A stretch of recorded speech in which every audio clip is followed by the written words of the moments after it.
আজকে তো রাত 12টার পরই তারিখ খালি পরিবর্তন হবে না, বছরই পরিবর্তন হয়ে যাবে। ঠিক কিনা? আজকে রাত 12টার পরে 2026 সাল শুরু হবে। এখন আমরা 25-এর মধ্যে আছি। কতর মধ্যে আছি? 25-এর মধ্যে আছি। হায় হায়,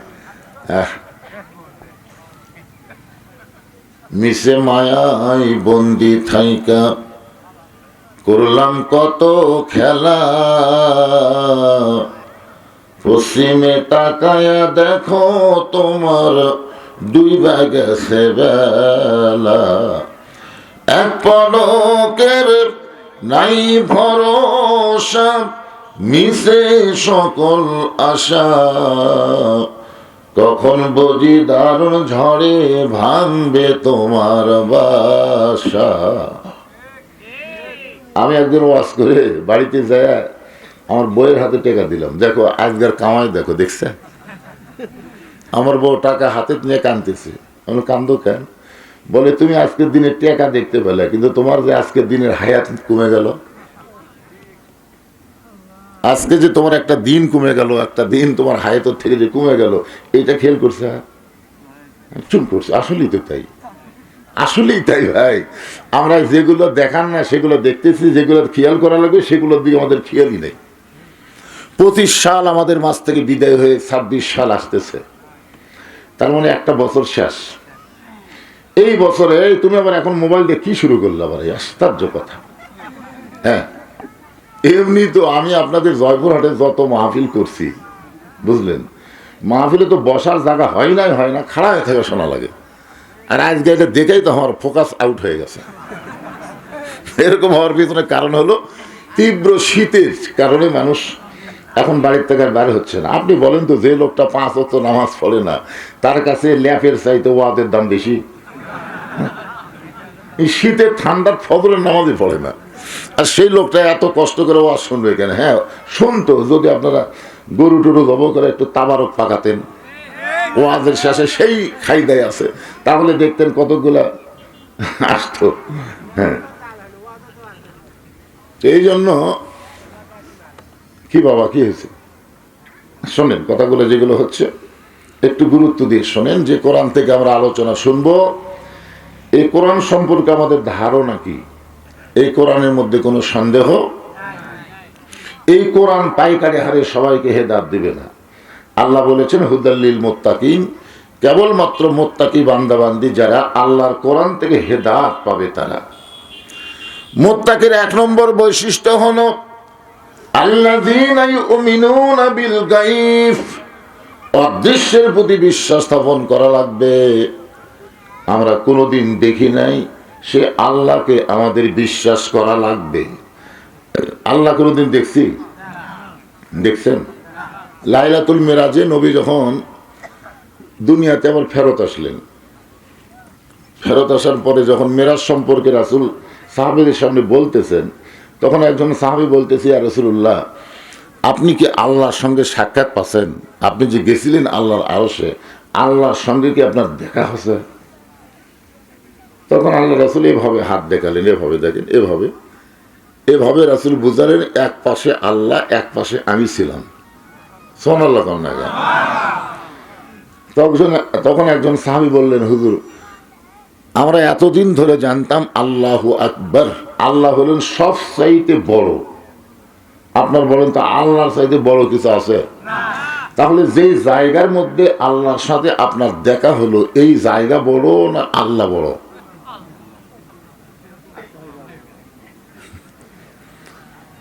প্রশ্ন কিন্তু মারাত্মক, একটু হিসাব করে কথা বলবেন। যে জায়গার মধ্যে বর্তমানে আল্লাহ আছে না নাই? মানিস তাওয়া আলাল আরশ, আল্লাহ কোরআনে বলেছেন আরশে আল্লাহ অধিষ্ঠিত আছেন। এখন আপনাদের কাছে আমার প্রশ্ন হলো, আরশ বড় না আল্লাহ বড়? আল্লাহ যদি বড় হয় তাহলে কিভাবে আছে? না জানলে বলবেন জানি না। এই কোরআন শরীফ কি আর কি মারার জন্য? এটা তো জানানোর জন্য আল্লাহ দিছে। যেই কোরআনে আল্লাহ বলেছেন সব সমস্যার সমাধান দিতে পারে আল কোরআন, আমি যেই বলবো সব সমস্যার সমাধান আপনার জবান খুলে বলবেন দিতে পারে আল কোরআন, সব সমস্যার সমাধান। আচ্ছা, আপনি যে আমাদের মধ্যে এক সময় এরকম আঙ্গুল তোলেন, এটাকে আপনার জানা তোলেন না এমনি এমনি তোলেন? কখন তোলেন? আশহাদু আল্লা ইলাহা ইল্লাল্লাহ। আচ্ছা, আপনি সাক্ষ্য দিচ্ছেন, আল্লাহ কয়জন দেখছেন? তো না দেখা সাক্ষী দিলে হবে? এই সাইদি হুজুরের বিরুদ্ধে যারা সাক্ষী দিচ্ছে একটাও দেখেনি, না দেখে সাক্ষী দেওয়া যাবে? তো আল্লাহরা দেখেন নাই, অথচ আঙ্গুল তুলে আপনি সাক্ষ্য দিচ্ছেন। ফেরেশতারা বলতেছেন যারা কোনোদিন তোমাকে দেখলো না অথচ আঙ্গুল তুলে সাক্ষী দিল, এদের খবর কি? আল্লাহ বলতেছেন অদৃশ্য আল্লাহকে বিশ্বাস করার কারণে এরা বিনা হিসাবে জান্নাতি।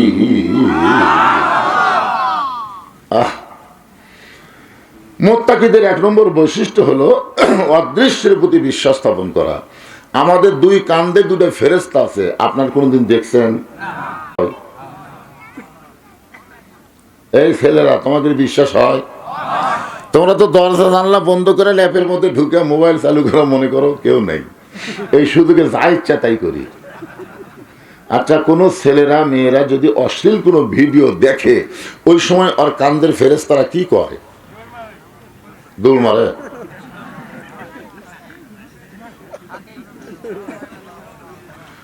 তোমার 2 কান্দে 2 মোহরি লিখিতেছেন ডায়েরি, দলিল দেখে রায় দিবে, টাকা পয়সার নাই কারবার, কিরামান কাতিবিনা ইয়ালামুনা মা তাফআলুন।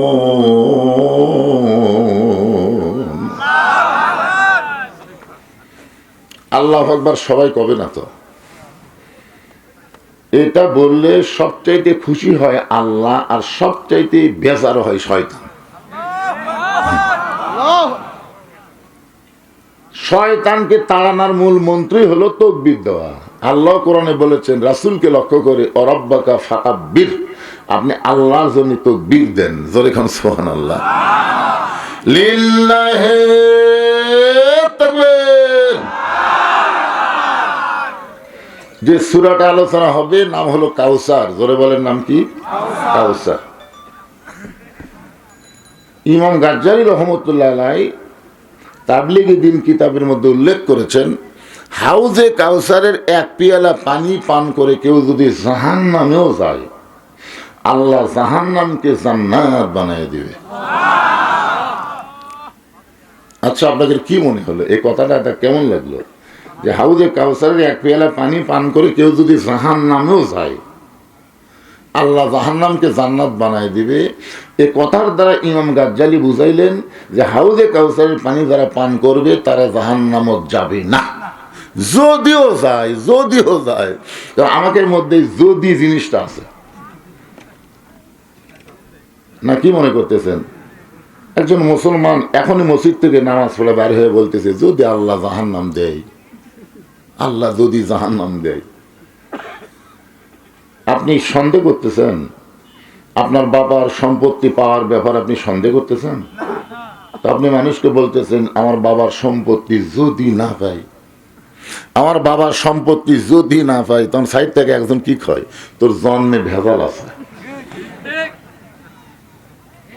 তো যারা জান্নাত পাওয়ার ব্যাপারে সন্দেহ করতেছে এদের ঈমানের মধ্যে ভেজাল আছে। জোরে কোন কি কথা কম না কেন? সন্দেহ কারা করে? সন্দেহ রোগটা ভালো রোগ। জোরে কোন ভালো। কিন্তু একটা হিন্দুর সন্দেহ নেই। আমি একটা হিন্দু বলছিলাম মরলে কোথায় যাবা? স্বর্গে যাব। আমি একটা মুসলমানকে বলছিলাম মরলে কোথায় যাবা? কবরে যাব। দেখছেন, হিন্দু কয় জান্নাতে যাব, স্বর্গ মানে জান্নাত, আর মুসলমান কয় মরলে কবরে যাব। আপনি বলেন তো, মরলে আপনি কবরে যাবেন? আপনি কি চিন্তা করলেন? আপনি মারা যাওয়ার পরে আপনার খাঁচার কবর হবে, আপনার দেহের কবর হবে, কিন্তু আপনার ভিতরের পাখির কোনো কবর হবে না। পাখি খালি জায়গা পরিবর্তন করবে। ধরে কোন কি পরিবর্তন? পঞ্চ আত্মা পঞ্চরূহ হিসাবেতে দেখা যায় একেতে দুইয়েরই জনম, পরমাত্মার মরণ নাই। কে বলে মানুষ মরে, মানুষ মরিলে তবে বিচার হবে কার। বুঝবার পারেননি, বুঝবার পারলে সবাই ঠিক বলতেন, কিন্তু যারা বুঝবার পারছে এরা ঠিক করছে। আপনার ভিতরের পাখির মৃত্যু নেই পাগলা। যদি আপনি আল্লাহর হুকুম অনুযায়ী চলেন, আপনার পাখি ইল্লিন নামক জান্নাতের বাগানে জায়গা পাবে। আর যদি আল্লাহর সঙ্গে গাদ্দারি করেন, তাহলে আপনার পাখিকে আল্লাহ তাআলা সিজ্জিন নামক জাহান্নামের অতল গহ্বরে ঢুকিয়ে দিবে। তো আমরা কোনটা চাই, ইল্লিন না সিজ্জিন? ইল্লিন যদি চাই তাহলে সূরা কাউসারের তাফসীরটুকু ভালোভাবে শুনতে হবে, সেই মোতাবেক নিজের জীবনকে গঠন করতে হবে। মানুষের তৈরি সমাজকে লাঠি দিয়া আল্লাহর কোরআনের রাষ্ট্র গঠন করার জন্য আল্লাহর সৈনিক হওয়া লাগবে, চলবে না। মানুষের তৈরি করা কোনো সংবিধান মুসলমানের জন্য চলবে না, চলবে। আমি মুসলমান, আল্লাহর কোরআন থুয়া কে কি কইল সেইটা অনুযায়ী আমি চলবো, এটা চলবে না ভাইজান। ইমাম গাজ্জালী রাহমাতুল্লাহ আলাইহি বলেন, হাউজে কাউসারের পানি যেই দেহের মধ্যে ঢুকবে, ওই দেহটার জন্য আল্লাহ তাআলা জাহান্নামকে হারাম করে দিবে। এই হাউজে কাউসারের মালিক আল্লাহ তাআলা অন্য কাউকে দেয়নি, আমাদের নবীকে দিয়েছেন। সুবহানাল্লাহ। কত ভাগ্য আমাদের ভালো। বিশ্ব নবী পাইছি, বিশ্ব নেতা পাইছি, নবীর উম্মত হইছি, আবার হাউজে কাউসারের মালিক আমাদের নবী। হাসর হবে তামার সানি, উম্মত বলবেন পানি পানি। হাসর হবে তামার সানি, উম্মত বলবেন পানি পানি। সেই কঠিন দিনে নবী বিনে, সেই কঠিন দিনে নবী বিনে পানি দেওয়ার সাধ্য কারো নাই। সেই পানিটাই হলো হাউজে কাউসার। সুবহানাল্লাহ।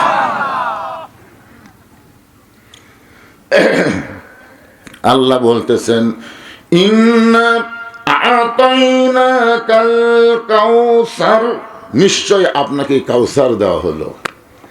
এই সূরার একটা শান নজর আছে, মানে কি প্রেক্ষিতে আল্লাহ তাআলা এই কাউসার নাজিল করেছে, এর উপর একটা শানি নুজুল হচ্ছে। আল্লাহ তাআলা আমাদের নবীকে 8টা সন্তান দিছিলেন। জোরে বলেন কয়টা? 8টা। তার মধ্যে 4টা হলো ছেলে আর 4টা হলো মেয়ে। মেয়ে 4টার নাম সকলেই বলবার পারে, কিন্তু ছেলে 4টার নাম অনেকেই জানে না, অনেক বক্তারাও জানে না। মানে হয়েই তো মারা গেছে, মানে খুব একটা গুরুত্ব দেয়নি। কিন্তু আল্লাহ দিছিল কয়টা? 8টা। জোরে বলেন কয়টা? তার মধ্যে 7টা সন্তান একটা বিবির পেট থেকে দিয়েছে, 7টা হয়েছে যে বিবির পেট থেকে, তার নাম হলো খাদিজাতুল কুবরা। উম্মাহাতুল মুমিনিন মা খাদিজার পেট থেকে নবীর মাধ্যমে আল্লাহ 7টা সন্তান দিয়েছে। জোরে কোন কয়টা? তার মধ্যে 3টা ছেলে, একটার নাম হলো তৈয়ব, একটার নাম হলো তাহের, একটার নাম হলো কাসেম। এই 3টা হলো ছেলে। আর মেয়ে 4টা হলো জয়নাব, রোকেয়া, কুলসুমা, আর সবচাইতে ছোটটা হলো ফাতেমা। তাহলে কয়টা হলো? আর নবীর আর একটা বউ ছিল। নবীর তো বউ কয়টা আপনারা জানেন, আমি পাশের মাহফিলে আপনাদের শুনাইছি। কয়টা? 11টা। ধরে বলেন কয়টা? কেন মনে থাকে না কে? নবীর অন্য আর একটা বিবি ছিল মারিয়া কিপ্তিয়া। সেই মারিয়া কিপ্তিয়ার পেট থেকে একটা ছেলে হয়েছিল, তার নাম হলো ইব্রাহিম। জোরে কোন তার নাম কি? এই 4টা ছোট ছোট বাচ্চাদের ছেলেদেরকে আল্লাহ তাআলা দুনিয়া থেকে নিয়ে গেলেন, আর 4টা মেয়েকে আল্লাহ কিছুদিন দুনিয়াতে হায়াত দিলেন। এতে কাফেররা বলা বলি শুরু করলো, আমাদের নবী মরে গেলি নাকি বংশ শেষ, মরে গেলি বংশ শেষ। ছেলেগুলা সব চলে গেছে। যেরকম আমার ব্যাপারে বলে, বুঝিস তো আজকাল কি করবি, যা করবি কামাই, সব খাবি জামাই। মানে আমার আবার ছেলে নেই, বুঝলেন? 3টা মেয়ে আছে, ওদের ধারণা আমি যা কামাই করব আমার জামাইরাই খাবি। এইরকম কথা যখন এলাকার লোকজন বলা বলি শুরু করলো, তখন আমি যা করলাম কামাই, সমস্ত টাকা পয়সা দিয়ে বানালাম মসজিদ মাদ্রাসা। এখন আর বলে না, এখন যা করি কামাই সব খাই মসজিদ মাদ্রাসায়। আপনারা যারা দাওয়াত দেবার গেছিলেন তারা দেখে যাচ্ছেন, প্রথম 12 শতক, 24 শতক, 45 শতক, সেখানে এখন হয়েছে 235 শতক জায়গার উপর মসজিদ, মাদ্রাসা, এতিমখানা কমপ্লেক্স, আল্লামা সাইদি হুজুরের নামেও একটা অডিটোরিয়াম তৈরি করা হয়েছে। মারহাবা। তো আল্লাহর নবীর ব্যাপারে এইরকম যখন বলা বলি চলাচলি শুরু হয়ে গেল, যে বিদায় নেওয়ার সাথে সাথেই তার বংশ বুনিয়াদ মুছে যাবে, নবীর চোখের মধ্যে পানি দেখে আল্লাহ নবীকে সান্ত্বনা স্বরূপ এই কাউসার দান করলেন। জরিকান সুবহানাল্লাহ।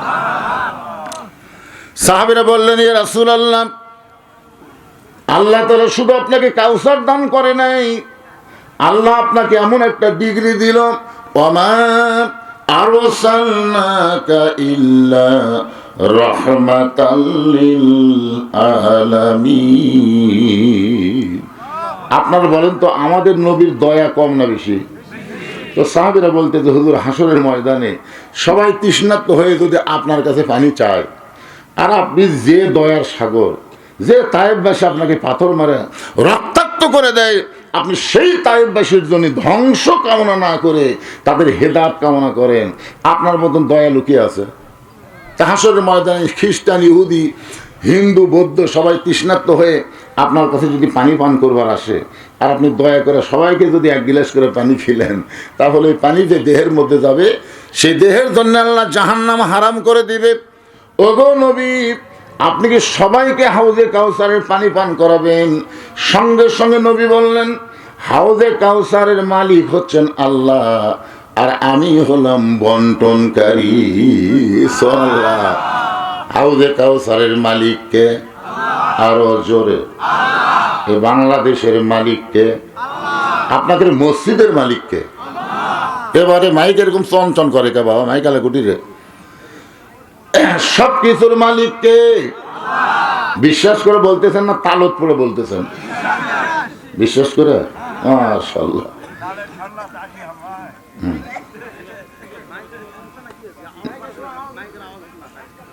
মাইকটা ভিতরে বেশি স্যানস্যান করতেছে বাবা, ভিতরে। বাহির দিকে দেখো তো আওয়াজ হচ্ছে কিনা। হ্যাঁ, ভিতরে এত জোরে দিও না, কানত বাড়ি লাগে। একটু মনোযোগ দিয়ে কথাগুলো শুনবেন। আল্লাহ নবী বললেন, আল্লাহ হচ্ছেন হাউজে কাউসারের মালিক, আর আমি হলাম বন্টনকারী। আল্লাহ তাআলা আমাকে নির্দেশ দিয়েছেন, ফাসাল্লি লিরাব্বিকা ওয়ানহার, যারা নামাজ আর কুরবানি তারাই পান করবে হাউজে কাউসারের পানি। হাউজে কাউসারের পানি পাবার গেলে, পান করবার গেলে 2টা আমল থাকা লাগবে। কয়টা? একটা হলো আল্লাহর নামাজ, ফাসাল্লি লিরাব্বিকা, আর একটা হলো ওয়ানহার। একটা হলো নামাজ, একটা হলো কুরবানি। এই 2টা আমল যারা একসঙ্গে করবে, আল্লাহ তাদেরকে নবীর মাধ্যমে পান করাবে হাউজে কাউসারের পানি। এখন আপনাদের নামাজের খবর কি? 1 নম্বর কিন্তু নামাজ। হাউজে কাউসারের পানি তো খাওয়ার জন্য কি মনে করতেছেন? সবার আশা আছে না নাই? এখন যদি বলে আপনারা মাগরিব এশার নামাজ কারা কারা পড়ছেন, হাত তুলবার বলবো না? হাত তোলার দরকার নেই, হাত তোলার দরকার নেই ভাইরে। একটু চিন্তা করে দেখেন তো, কারা কারা পড়েননি। আপনার বিবেক হচ্ছে সবচাইতে বড় আদালত। এই জজ কোর্ট, হাইকোর্ট, সুপ্রিম কোর্ট এগুলা কিন্তু আদালত না। অরিজিনাল আদালত হচ্ছে আপনার বিবেক। আপনার বিবেককে আপনি প্রশ্ন করেন যে মাহফিল আপনি ওয়াজ শুনতে আইছেন, এখান থেকে আপনি বাড়ি যাবার পারবেন, এই গ্যারান্টি দিবেন? একটা লোক দাঁড়িয়ে বলেন, হুজুর আমার বাড়ি সব চাইতে কাছে, এই যে দেখতেছেন না হুজুর, এটাই আমার বাড়ি হুজুর, আমি বাড়ি যাবার পারবই। এইরকম একটা লোক দাঁড়িয়ে বলেন তো, যে তাহলে এখান থেকে সামান্য দূরে আপনার বাড়ি, সেই বাড়ি যাওয়ার যদি গ্যারান্টি আপনি দিবার না পারেন, তাহলে মাগরিব এশার নামাজ বাদ দিলেন কেন? কি জন্য বাদ দিলেন? যদি ফজরের আগে আপনাদের মৃত্যু হয়, এই পূর্ব পাথরিয়া মসজিদকে কেন্দ্র করে আজকের মাহফিল, আর মাসটাও হলো নামাজের মাস, মেরাজের মাস। ধরে কোন কথা ঠিক কিনা? হ্যাঁ, এই জন্য নামাজ মেরাজ যা আছে সব নিয়ে আজকের আলোচনা হবে ইনশাআল্লাহ। হ্যাঁ, মনোযোগ দিয়ে শুনবেন। তো এখন যুবকদেরকে আমি সাইজ করতে বলতেছি, বাবা যুবক, এই মুহূর্তে তোমরা নিয়ত করো, নিয়ত করো যে আল্লাহ বাকি জীবনে একটা ওয়াক্ত নামাজ বাদ দিব না, ফজর থেকে নামাজ ধরবো, এই নিয়ত করা মাত্রই সারা জীবন যত নামাজ না পড়ার পাপ আছে আল্লাহ সব মাফ করে দিবে। এই নিয়ত কি করা যায় না? যারা নামাজ পড়ছি এরাই চিল্লেই, আরে পাগলা আমি তো বুঝতে পারতেছি কারা কারা নামাজ না পড়ে আবার শুনতেছে। এক ইফতার মাহফিলে যাই দেখি একজনের রোজা নেই, বুঝলেন, 15-20 প্রকার ইফতার আইটেম করছে। ইফতার কমিটির সভাপতি আমাকে বলতে, হুজুর ভালো করে দোয়া করবেন হুজুর, হাজার হাজার টাকা খরচ করছি, হাজার হাজার টাকা খরচ করছি। এটা সভাপতির কথা, এ বললো না যে আমরা কষ্ট করে রোজা আছি হুজুর ভালো করে দোয়া করবেন, এ কথা না, হাজার হাজার টাকা খরচ করছে। সাইড থেকে একজন খালি ঘড়ি দেখতেছে আর বলতেছে, হুজুর আজকে দিন লুটতেছে না, আজকের দিন এতই বড় হুজুর। এই কথা 3 বার যখন বলছে আমি বললাম তুই আমার কাছে আন। যে কাছে আইছে আর কানে কানে ফিস করে বললাম তুই তো রোজা নাই। হুজুর আমি রোজা নাই আপনি কেমনে জানলেন? আরে পাগলা, তোর সোপা দেখলেই বোঝা যায়। আল্লাহ তাআলা রোজাদারকে 2টা সুসংবাদ, একটা হলো ইফতারের সময় আর একটা হলো আল্লাহর সঙ্গে দেখার সময়। জোরে বলেন সুবহানাল্লাহ। তো ইফতারের সময় তো কোনো রোজাদার বিরক্ত হবে না, তুই বারবার ঘড়ি দেখিস আর কই এত বড় দিন এত বড় দিন, এ তো রোজাদার বলবে না। কারণ রোজাদারের জন্য ইফতার একটা কঠিন শান্তির সময়। জোরে কোন কথা ঠিক কিনা? তো এখানে মাগরিব এশার নামাজ না পড়া কারা ওয়াজ শুনতেছেন, কিছু কিছু বোঝা যাচ্ছে অবশ্য, তা আমি আর ওগুলো বুঝবার চাচ্ছি না। নিয়ত করেন, গ্যারান্টি নাই বাড়ি যাওয়ার, গ্যারান্টি নাই, আর আপনি মাগরিব এশা বাদ দেওয়ার শুনতেছেন? এত বড় সাহস কে দিল ভাইজান? হাউজে কাউসারের পানি যদি পান করতে চাই, 1 নম্বরের নাম হলো নামাজ। জোরে করে 1 নম্বর কি? এই নামাজ আল্লাহ নবীকে কোথায় দিলেন? হজ দিলেন দুনিয়াতে, যাকাত দিলেন দুনিয়াতে, রমজানে রোজা দিলেন দুনিয়াতে, কিন্তু নামাজ আল্লাহ নবীকে দুনিয়াতে দেন নাই, নিয়ে গেছেন আল্লাহর আরশে। সুবহানাল্লাহ। আল্লাহ নবী 5 ওয়াক্ত নামাজ পাওয়ার পরে দুনিয়াতে আবার ফেরত এসে সর্বপ্রথম যার সঙ্গে দেখা হয়েছে, বুঝলেন, তার নাম হলো আবু জেহেল। জোরে কোন তার নাম কি? সর্বপ্রথম নামাজ পাওয়ার পরে নবীর সঙ্গে যার দেখা হলো তার নাম হলো আবু জেহেল। তা আবু জেহেল বলতেছে, বাবা সন্ধ্যার সময় তোমাকে দেখলাম, নবী বলতেছে তুমি সুন্দর, কিন্তু সকালবেলা তুমি এত সুন্দর। আমাদের নবী যে সুন্দর ছিল এই ব্যাপারে সন্দেহ আছে? আবু জেহেল বলতেছে, বাজান সন্ধ্যার সময় দেখলাম তুমি সুন্দর, কিন্তু সকালবেলা এত সুন্দর মনে হয় তোমার চেহারা দিয়ে আলো ঠিকরে ঠিকরে পড়তেছে। এত সুন্দর হওয়ার কারণ কি? রাসূল বললেন, চাচা সন্ধ্যার সময় সুন্দর ছিলাম, আর সকালবেলা এত সুন্দর হওয়ার পেছনে কারণ হলো আজকে রাত্রেবেলা আমি কাবার পাশে ঘুমিয়েছিলাম, ফেরেশতা জিবরাইল আমাকে ঘুম থেকে চেতন করার পরে জমজমের কূপের পানিতে ওযু করাইয়া আমাকে বোরাকের পিঠে করে বাইতুল মুকাদ্দাসের ভিতরে আমি 2 রাকাত নামাজের ইমামতি করলাম। 2 রাকাত নামাজ পড়ানোর পরে 7 আসমান পাড়ি দিয়া আল্লাহর আরশে গেলাম। আল্লাহ পাক আমাকে 5 ওয়াক্ত নামাজ দিল। সেই নামাজ নিয়ে দুনিয়াতে ফেরত আইসা সর্বপ্রথম আপনার সঙ্গে আমার দেখা হলো। ওই যে রাতের বেলা আল্লাহর সঙ্গে আমি দেখা করেছি, মেরাজ করেছি, এই কারণেই হয়তো আমার চেহারার মধ্যে নূর প্রজ্বলিত হয়। আপনারা তো সুবহানাল্লাহ কইলেন, কিন্তু আবু জেহেল এই কথা শোনার পর আবু জেহেল বলে, নাউজুবিল্লাহ, আগে মনে করতাম তুমি আধা পাগল, কিন্তু এখন তো মনে হচ্ছে তুমি পুরা পাগল। এই কথা বলে যখন আবু জেহেল নবীর কাছ থেকে যাবার চাই, নবী বলেন, চাচা আপনি আমাকে 1000 বার পাগল বলেন, আমার কোনো সমস্যা নেই, কিন্তু আপনি পাগল বলে কোথায় যাবেন? বলে অনেক দিন হলে আমি ইস্যু খুঁজতেছিলাম। ইস্যু? সামনে নির্বাচনের আগে কোরআনের দলের বিপক্ষে বহু ইস্যু খুঁজবি। জোরে কোন কথা ঠিক কিনা? সেদিন একজন বলছে, হুজুর আপনারা 71 সালে কি করছেন হুজুর, জনগণকে ভুলে গেছে। আরে পাগলা, তোরা 2 দিনকার বাচ্চা রে। আমার যত চাচা ছিল, বাপ ছিল, দাদা ছিল, তাদেরকে আমি 71 সাল জিজ্ঞেস করে বলতাম আপনারা কি স্বাধীনতা যুদ্ধের সময় কত বড় ছিলেন? আমার এক দাদা আমার হাতে, তুই ছোট মানুষ, তুই বুঝিস কিসের স্বাধীনতা রে, ওটা তো গন্ডগোলের বছর। আমি আমার এলাকার একটা মুরব্বীর মুখে শুনিনি যে স্বাধীনতার বছর, সবাই কয় গন্ডগোলের বছর। আসলে স্বাধীন হয়নি তো, স্বাধীনতার নামে বাংলাদেশ ভারতের অধীন হয়ে গেছে। ধরে কথা কর না কেন, স্বাধীন হচ্ছে।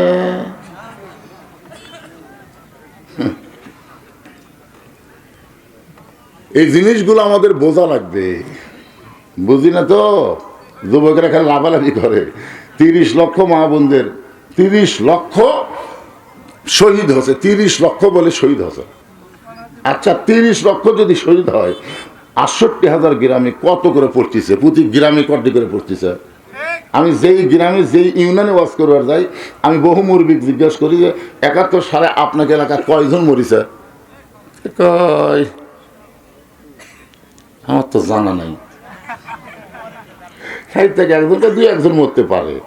তাহলে প্রতি ইউনিয়নে, গ্রাম না, প্রতি ইউনিয়ন 2-4 জন 5 জন করে যদি মরে, হিসাব করে দেখা যাবে 50,000ই হবি না, তার 30 লাখ থেকে হলো।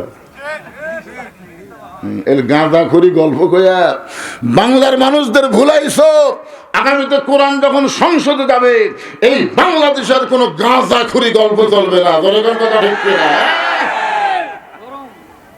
এই জন্য আল্লাহ বলেছেন, ইয়া আইয়ুহাল্লাযীনা আমানুত্তাকুল্লাহা ওয়া কুনু মা'আস সাদিকিন।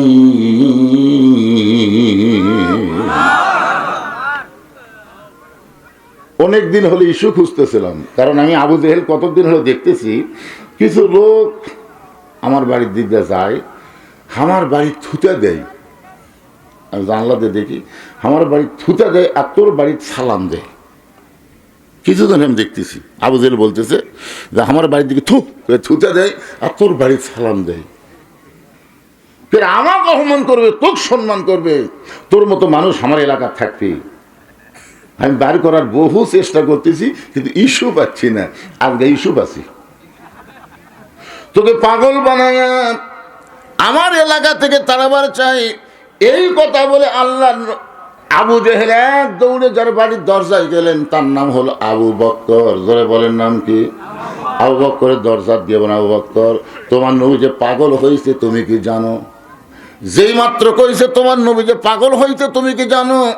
সঙ্গে সঙ্গে আবু বকর দরজা খুলে বলতেছে, আবু জেহেল যেই কথা একবার বলেছো এই কথার দ্বিতীয়বার বলবা না। যেই কথা একবার বলেছো এই কথা যদি দ্বিতীয়বার বলো, দ্বিতীয়বার বলো। কি বুঝাচ্ছে?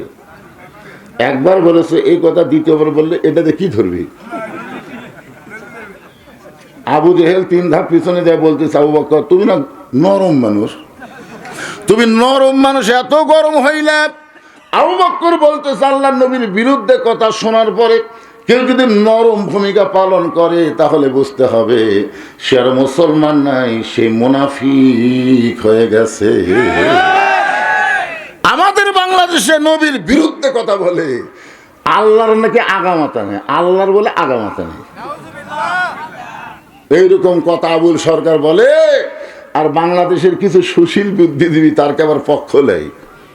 আল্লাহর কোরআনের রাষ্ট্র কায়েম হলে একটা নাস্তিকও বাংলার জমিনে থাকবে না। জোরে কোন কথা লিখতে, তুই ইসলাম মানিস না তুই থাক, তুই আল্লাহ মানিস না তুই থাক, কিন্তু আল্লাহ ইসলাম মানিস না, আবার ইসলাম আল্লাহর বিরুদ্ধে কথা বলবি, মানিস না থাক।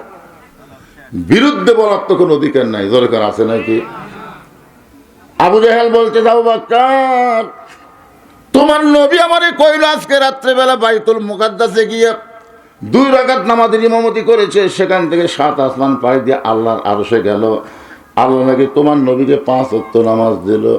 আবু বকর শোনো, আমি জীবনে 2 বার বাইতুল মুকাদ্দাসে গেছি, যেখানে যাইতে লাগে 30 দিন, আসতে লাগে 30 দিন। আর তোমার নবী কইল আজকে রাত্রেবেলায় নাকি বাইতুল মুকাদ্দাসে নামাজ পড়াইছে। এখন বল আবু বকর এই কথাকে বিশ্বাস করা যায়? আবু বকর মুসকে হাসিতে বলেন, আবু জেহেল এই কথা যদি আল্লাহর নবী বলে থাকে তাহলে এক বিন্দু মিথ্যা বলে নাই। আবু জেহেল কয়, আমার সকালটাই মাটি রে, আমার সকালটাই কি হলো?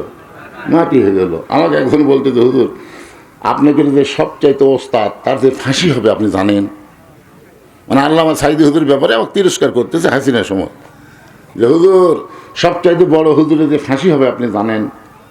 তখন আমি হাত ধরে বললাম চলো চা খাই। চা খাবার যাই আমি বললাম ভাই রে আমাকে 1 কাপ দাও আর 2 কাপ দুধের চা দাও। তখন আমি বলে হুজুর 2 কাপ খান। বলে তুই আমাকে একটা ভালো খবর দিছিস, হুজুরের ফাঁসি হবে, এই জন্য খুশি হয়ে 2 কাপ।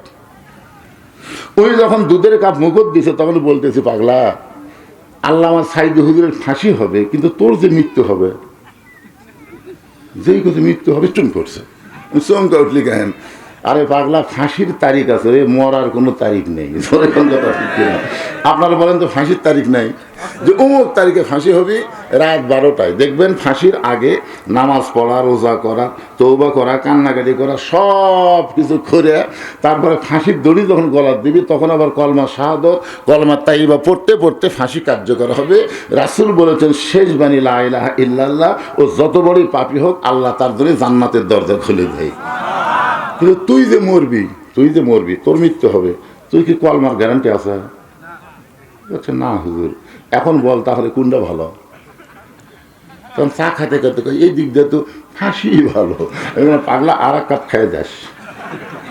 ওই দাদা বলতেছে কার কাছে কি খবর দিলাম রে, কাম হলো না রে। যার কাছে আল্লাহর কোরআন আছে, যে রীতিমতো আল্লাহর কোরআনকে তেলাওয়াত করে, তার কাছে কোনো আজে বাজে খবর দিয়ে লাভ নাই। কারণ কোরআন হলো খবরে ওয়াহিদ, 1 নম্বর খবর। জোরে কার কথা ঠিক কি না? অন্যায় ভাবে যাদের ফাঁসি দেওয়া হলো, আল্লাহর কোরআন বলতেছেন ওয়ালা তাকুলু লিমান ইউকতালু ফি সাবিলিল্লাহি আমওয়াতুন বাল আহইয়াউ ওয়ালাকিন লা তাশউরুন। আপনার বলেন তো এই খবর আমাদের কাছে আছে না নাই? তার মানে কি বুঝলেন? ফাঁসি দেওয়া মানে মরে যাওয়া না। অন্যায়ভাবে হত্যা করা হলো, আল্লাহ বলছেন তাদেরকে মৃত্যু বলো না, আমি আল্লাহ বলতেছি তারা জীবিত। আবু বকর এক দৌড়ে সে দেখে আল্লাহর নবী কাবা ঘরের সঙ্গে হেলান দিয়ে কাঁদতেছেন, নবীর চোখ দিয়ে দর দর করে পানি পড়তেছে। আবু বকরের হাতে একটা পাগড়ি ছিল, ওই পাগড়ি দিয়ে নবীর চোখের পানি মুছে দে বলে ইয়া রাসূলুল্লাহ আজকে আবার জীবনের সবচাইতে বড় খবর, আজকে আপনার জীবনের সবচাইতে বড় খবর, আপনি নাকি আল্লাহর আরশে গেছিলেন, আপনি নাকি আল্লাহর কাছে গিয়ে 5 ওয়াক্ত নামাজ পাইছেন। ওগো আল্লাহর নবী, আপনি বাইতুল মুকাদ্দাসের মধ্যে গিয়ে নামাজ পড়াইছেন, সেখান থেকে 7 আসমান পাড়ি দিয়ে আল্লাহর আরশে গেলেন। নবী গো, এই বছরে আপনার জীবনে সবচাইতে বড় কষ্ট হলো আপনার চাচা আবু তালেব দুনিয়া থেকে বিদায় নিয়েছে। দ্বিতীয় কষ্ট হলো দরদের বিবি খাদিজা দুনিয়া থেকে চলে গেছে। আপনার তৃতীয় কষ্ট হলো তাইফের ময়দানে গিয়ে আপনি রক্তাক্ত হলেন। এত কষ্টের পরে আপনি আল্লাহর আরশে গেলেন, আল্লাহ পাক আপনাকে 5 ওয়াক্ত নামাজ দিল। আপনি কেন কাঁদতেছেন হুজুর? আপনি চোখ দিয়ে পানি বের করবেন না। রাসূল বলে আবু বকর এই খবর তোমাকে কে দিল? আমি যে আল্লাহর আরশে গেলাম, বাইতুল মুকাদ্দাসে নামাজ পড়ালাম, এই খবর তোমাকে কে দিল? আবু বকর বলে রাসূলুল্লাহ এই খবর সকালবেলা আবু জেহেল আমাকে দিছে। রাসূল বলে তোমার কি বিশ্বাস হয়? আবু বকর বলে সাদ্দাকতে ইয়া রাসূলুল্লাহ, 1 বিন্দু মিথ্যা নয়। সঙ্গে সঙ্গে নবী আবু বকরকে বুকের মধ্যে চেপে ধরল, আবু বকর রে, আবু জেহেল যখন আমাকে পাগল বলে চলে গেছে তখন থেকে আমার কলিজায় বড় কষ্ট, কিন্তু তুমি যখন সাদ্দাকতা বলেছো আমার আর কোনো কষ্ট নাই। আল্লাহ বলে হাবিব যে আবু বকর সাদ্দাকতা বলে আপনার অন্তরের কষ্ট দূর করে দিল, আমি আল্লাহ পুরস্কার হিসাবে তাকে সিদ্দিক ডিগ্রি দিয়ে দিলাম। চারিদিক থেকে সাহাবীরা আসা শুরু হয়ে গেল, এসে বলতেছি ইয়া রাসূলুল্লাহ আপনি নাকি বাইতুল মুকাদ্দাসে নামাজ পড়াছেন, আপনি নাকি 7 আসমান পাড়ি দিয়ে আল্লাহর কাছে গেছেন, আল্লাহ পাক নাকি আপনাকে নামাজ দিছে। আল্লাহ রাসূল বললেন তাহলে তোমরা সবাই বসো। সমস্ত সাহাবী যখন বসে গেছে, আল্লাহ নবী তখন 5 ওয়াক্ত নামাজ, ফাসাল্লিলি রব্বিকা, হাউজে কাউসার পাওয়া গেলে 1 নম্বর হলো নামাজ। সর্বসাকুল্যে নামাজ কয় ওয়াক্ত?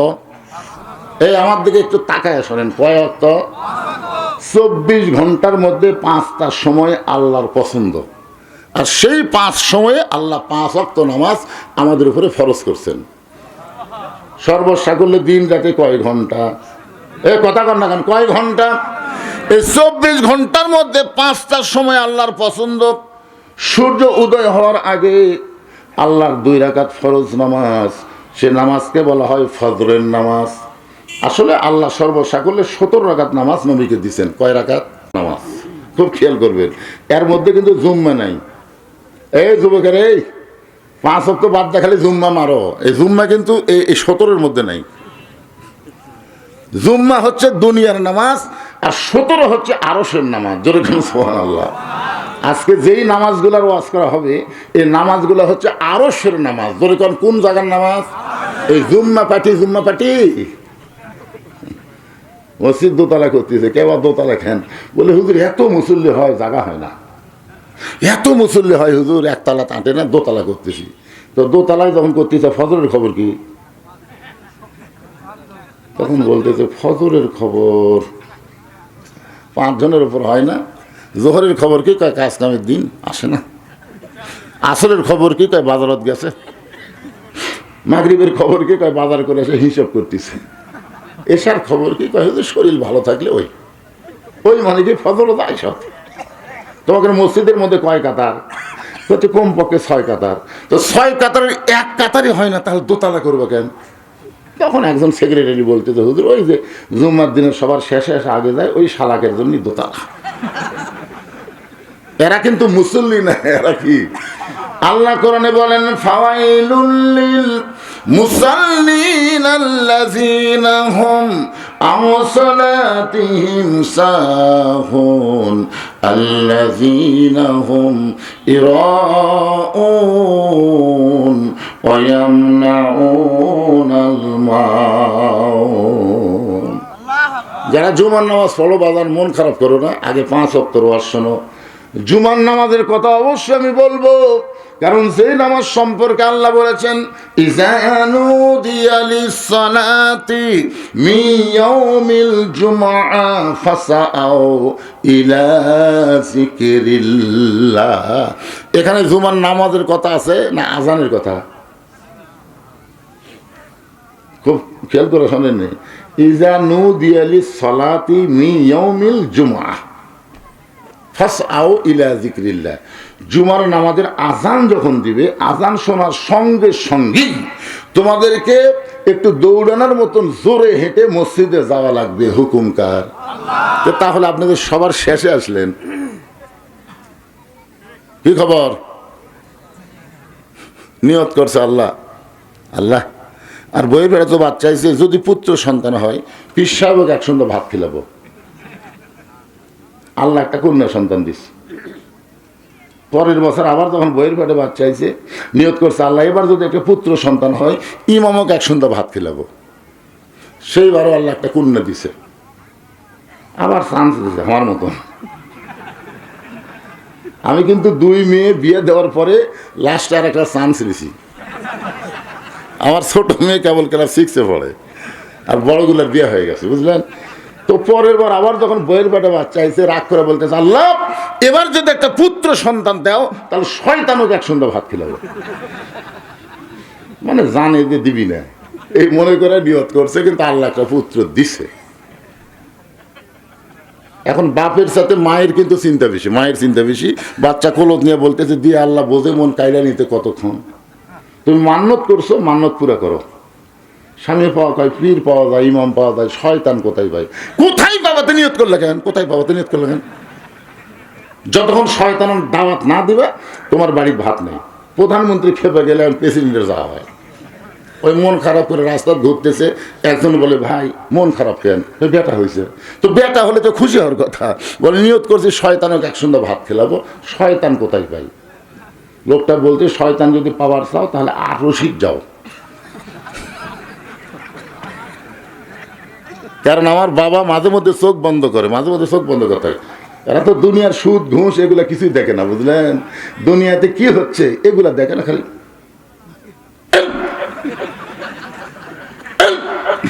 কিছুক্ষণ পর পরে দেই ঝাঁকি, ঝাঁকির চোখে এক মুড়ি পড়ে গেছে। তো বলতেছে বাবা এত জোরে ঝাঁকি দিলেন, ঝাঁকি সহ্য করবার না পারে কাত হয়ে পড়ে গেছে। তখন বলতে চোখ বন্ধ করে দিকে কাবার ধারে মুরগি ঘুরতেছে, এর থেকে ইলের ধাক্কায় খেতে দিলেন। তখন হাই রে বাবা কুটি, বাবার কুটি কাবারে।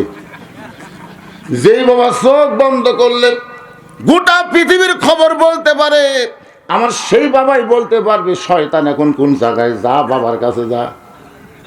ওই শয়তানকে পাওয়ার জন্য বাবার কাছে গেছে। বাবা কয় খবর কি রে? কয় বেটা হয়েছে। তো বেটা হয়েছে তো নিয়ত কি? বলে শয়তানকে এক সুন্দর ভাত খাওয়াবো। শয়তান খুঁজে পাচ্ছি না, আপনি খুঁজে দেন তো। বাবার হাতে একটা লাঠি ছিল, মারছে বলে এই তুই নিয়ত করে পারিস না বেটা হলে পীর সাহেব ভাত খিলাবো। পীর সাহেবের নিয়ত করছি বেটি আছে, ইমামের নিয়ত করেও বেটি আছে, শয়তানও খিলে পারছে যে বেটা আছে। ওই বাড়ি খায় মন খারাপ করে আসতেছে, রাস্তার মধ্যে হুজুরের সাথে ইমামের সাথে দেখা। ইমাম বলে কি বাবার মন খারাপ কেন? বলে বেটা হয়েছে। তো বেটা হওয়া তো ভালো আলহামদুলিল্লাহ। শয়তানকে ভাত খাওয়ানো নিয়ত করছি। কোথায় গেছিল? কয় বাবার কাছে গেছিলাম, পিটন দিছে। ইমাম সাহেব বলতেছে বাবা কাবা কিছুই লাগবি না, লাগাতার 3 জুম্মা তুমি খালি মসজিদের শেষ কাতারে নামাজ পড়বে। তুমি খেয়াল করে দেখবে সবার শেষে কে আসলো আর সবার আগে কে গেল। একই ব্যক্তি যদি 3 দিন এই আমল করে, সে মানবরূপী শয়তান, তাকে এক সুন্দর খাওয়ালেই তোমার মান্যত পুরো হবে। যাও তুমি খালি খেয়াল করে দেখবে লাগাতার কয় জুম্মা?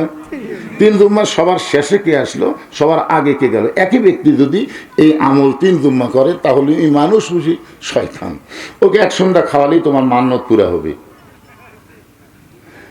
আপনারা বলেন তো মানুষের মধ্যে শয়তান আছে না নাই? সূরা নাস পড়েন, সবাই বলেন কুল আউযু বিরাব্বিন নাস মালিকিন নাস ইলাহিন নাস মিন শাররিল ওয়াসওয়াসিল খান্নাস আল্লাযীনা ইউওয়াসবিসু ফি সুদুরিন নাস মিনাল জিন্নাতি ওয়ান নাস।